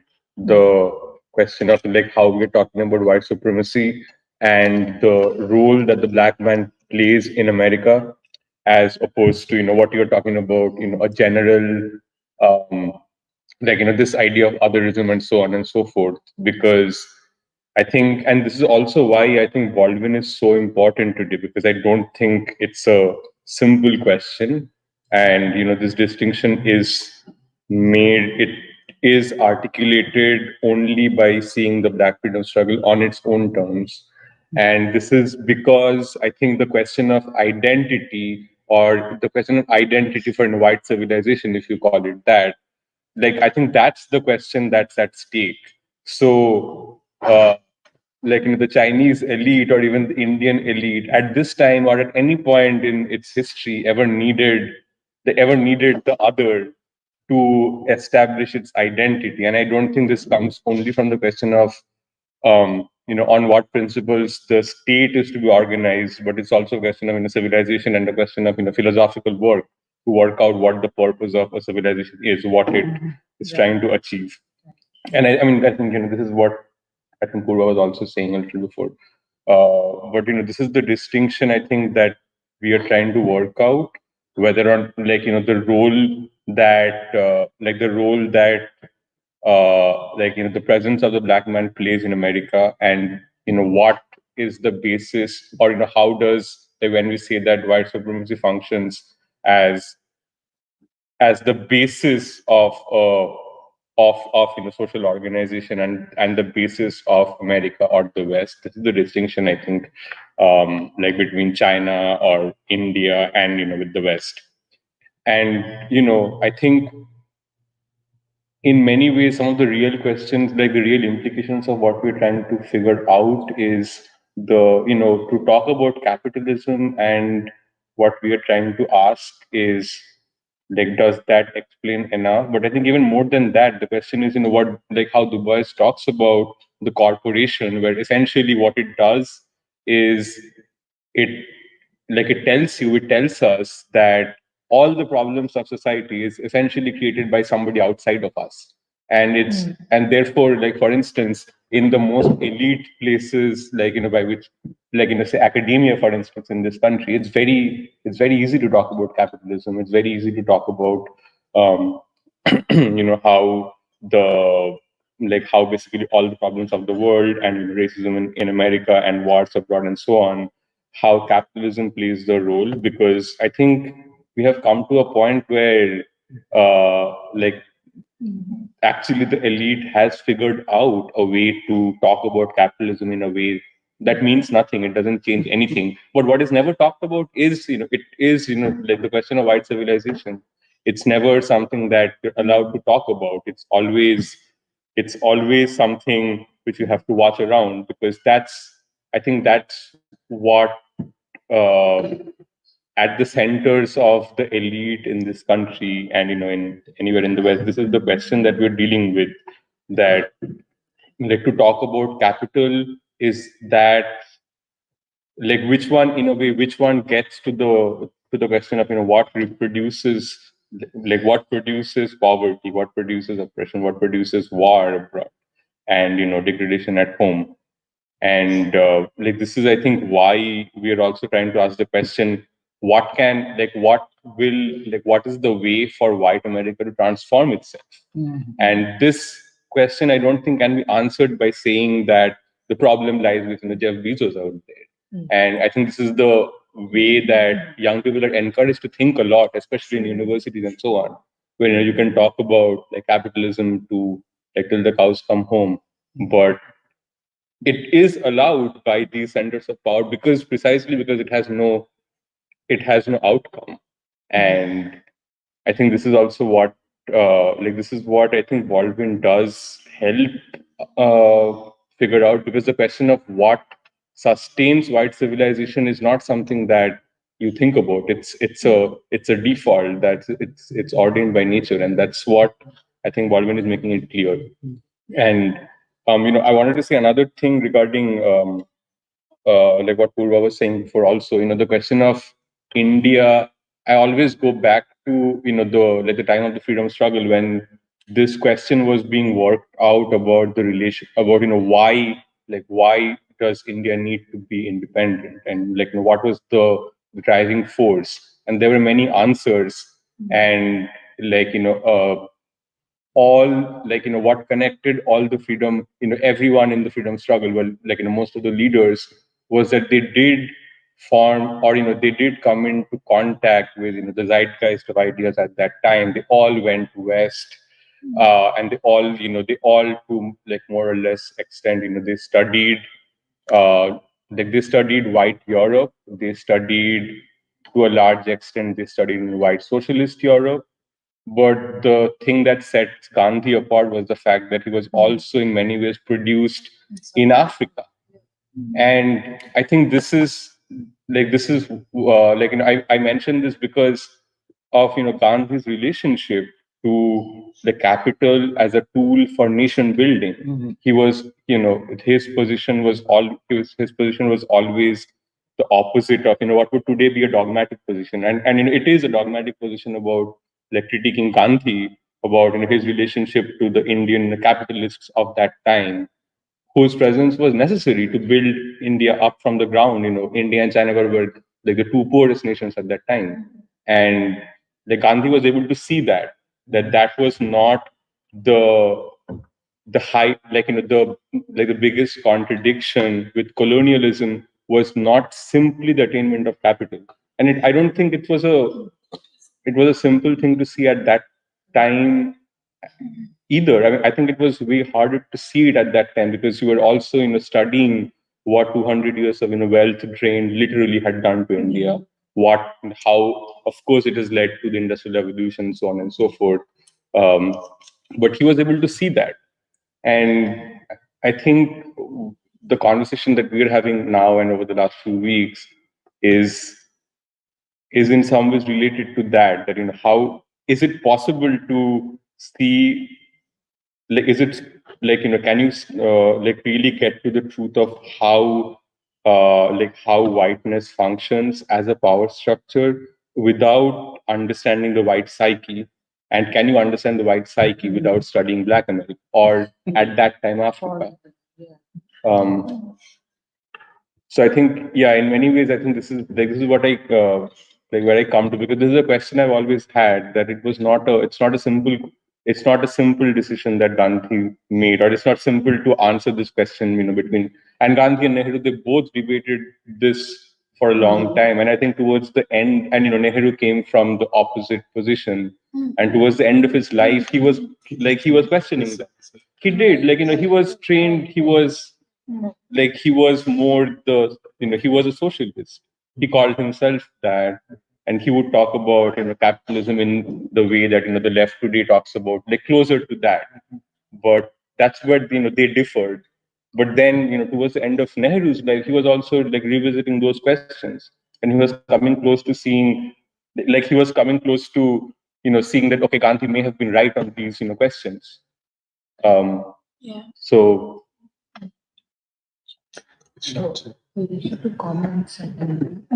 Okay, I'll try to be super quick. So I think first of all, I would like to agree with Shambato on the fact that whenever you need to find out what the establishment is really doesn't really want you to say, you have to look at their response. Like, right, if you go to the UPenn campus right now and say that capitalism is bad, tax the rich, eat the rich, etc., etc., it's acceptable. But you go to the UPenn campus and you read out names of dead children, which were who died in Beirut. Can't have that. So you have to really. I think from my perspective, you can't have acknowledgement of a civilizational war. You can't have acknowledgement of this war that is trying to protect white civilization. And I would actually say that Israel might have a white supremacist social system, in the Middle East, right?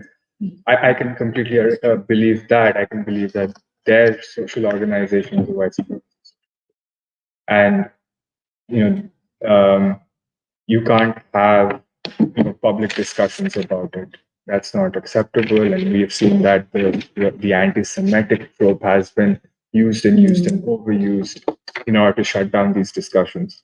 I also wanted to respond to what you were saying about how the Black struggle can be used in different countries, where every single country has uh, has an oppressed population within itself, and then you can use the Black struggle for that.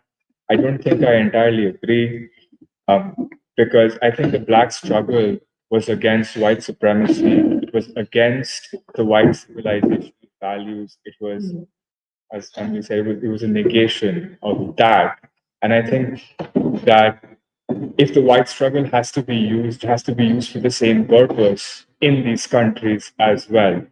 I'm not saying that these countries don't have internal conflicts or struggles, but that has to be um, resolved resolved within themselves, given time, through a social structure that they understand. But the Black struggle in particular is what I think has, like, the way that India needs Baldwin and Du Bois and the rest of the Black freedom fighters is to form a kind of protective shield for them to not have whiteness penetrate any deeper than it already has into its social structure. I I was thinking a lot about what Purba said, that the white socials, the whiteness has already become a kind of organizing principle for the elite, and it threatens to become the organizing principle of the masses. That threat is real, but I think I constantly think about what our state is based on, and I feel like that will act with that and the Chinese state will put up with at least a struggle for that not to happen. For example, I always associate violence with whiteness or white civilization, and our state was founded on non-violence. And I think we still see that non-violence as a principle is is rooted in the foundational principles of most people, like common people on the ground. And also that, when you have the elite who have been educated in really well-renowned universities, they have accrued a lot of money over the years, and their social relations are mediated by whiteness. When you go one rung lower into the student populations of these elite universities, you can see that they're trying really hard to adopt whiteness. I can say that because I was one of them.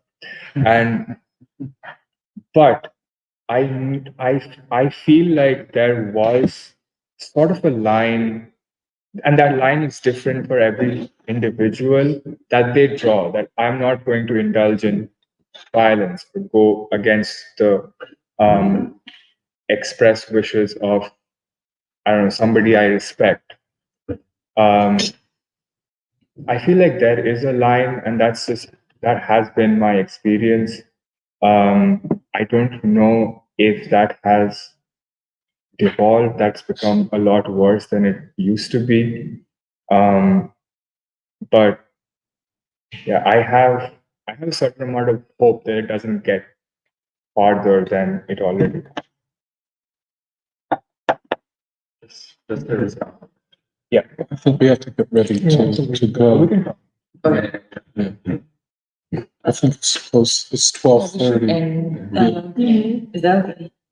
Okay, we'll end, so we have to end preschool early this week, because we have an event. And Because so, we have to go to another event. yeah, we go to an event, but I'm sorry we didn't have time to read comments. Yeah, we have a lot of comments, and we love every single one, but we can't read them, so. Can we Okay, one comment. It's not not reading a comment, just responding to it, because I think every week we kind of attract like people who may probably have not seen free school before. And I feel like I say this a lot, but I think seen free school before. But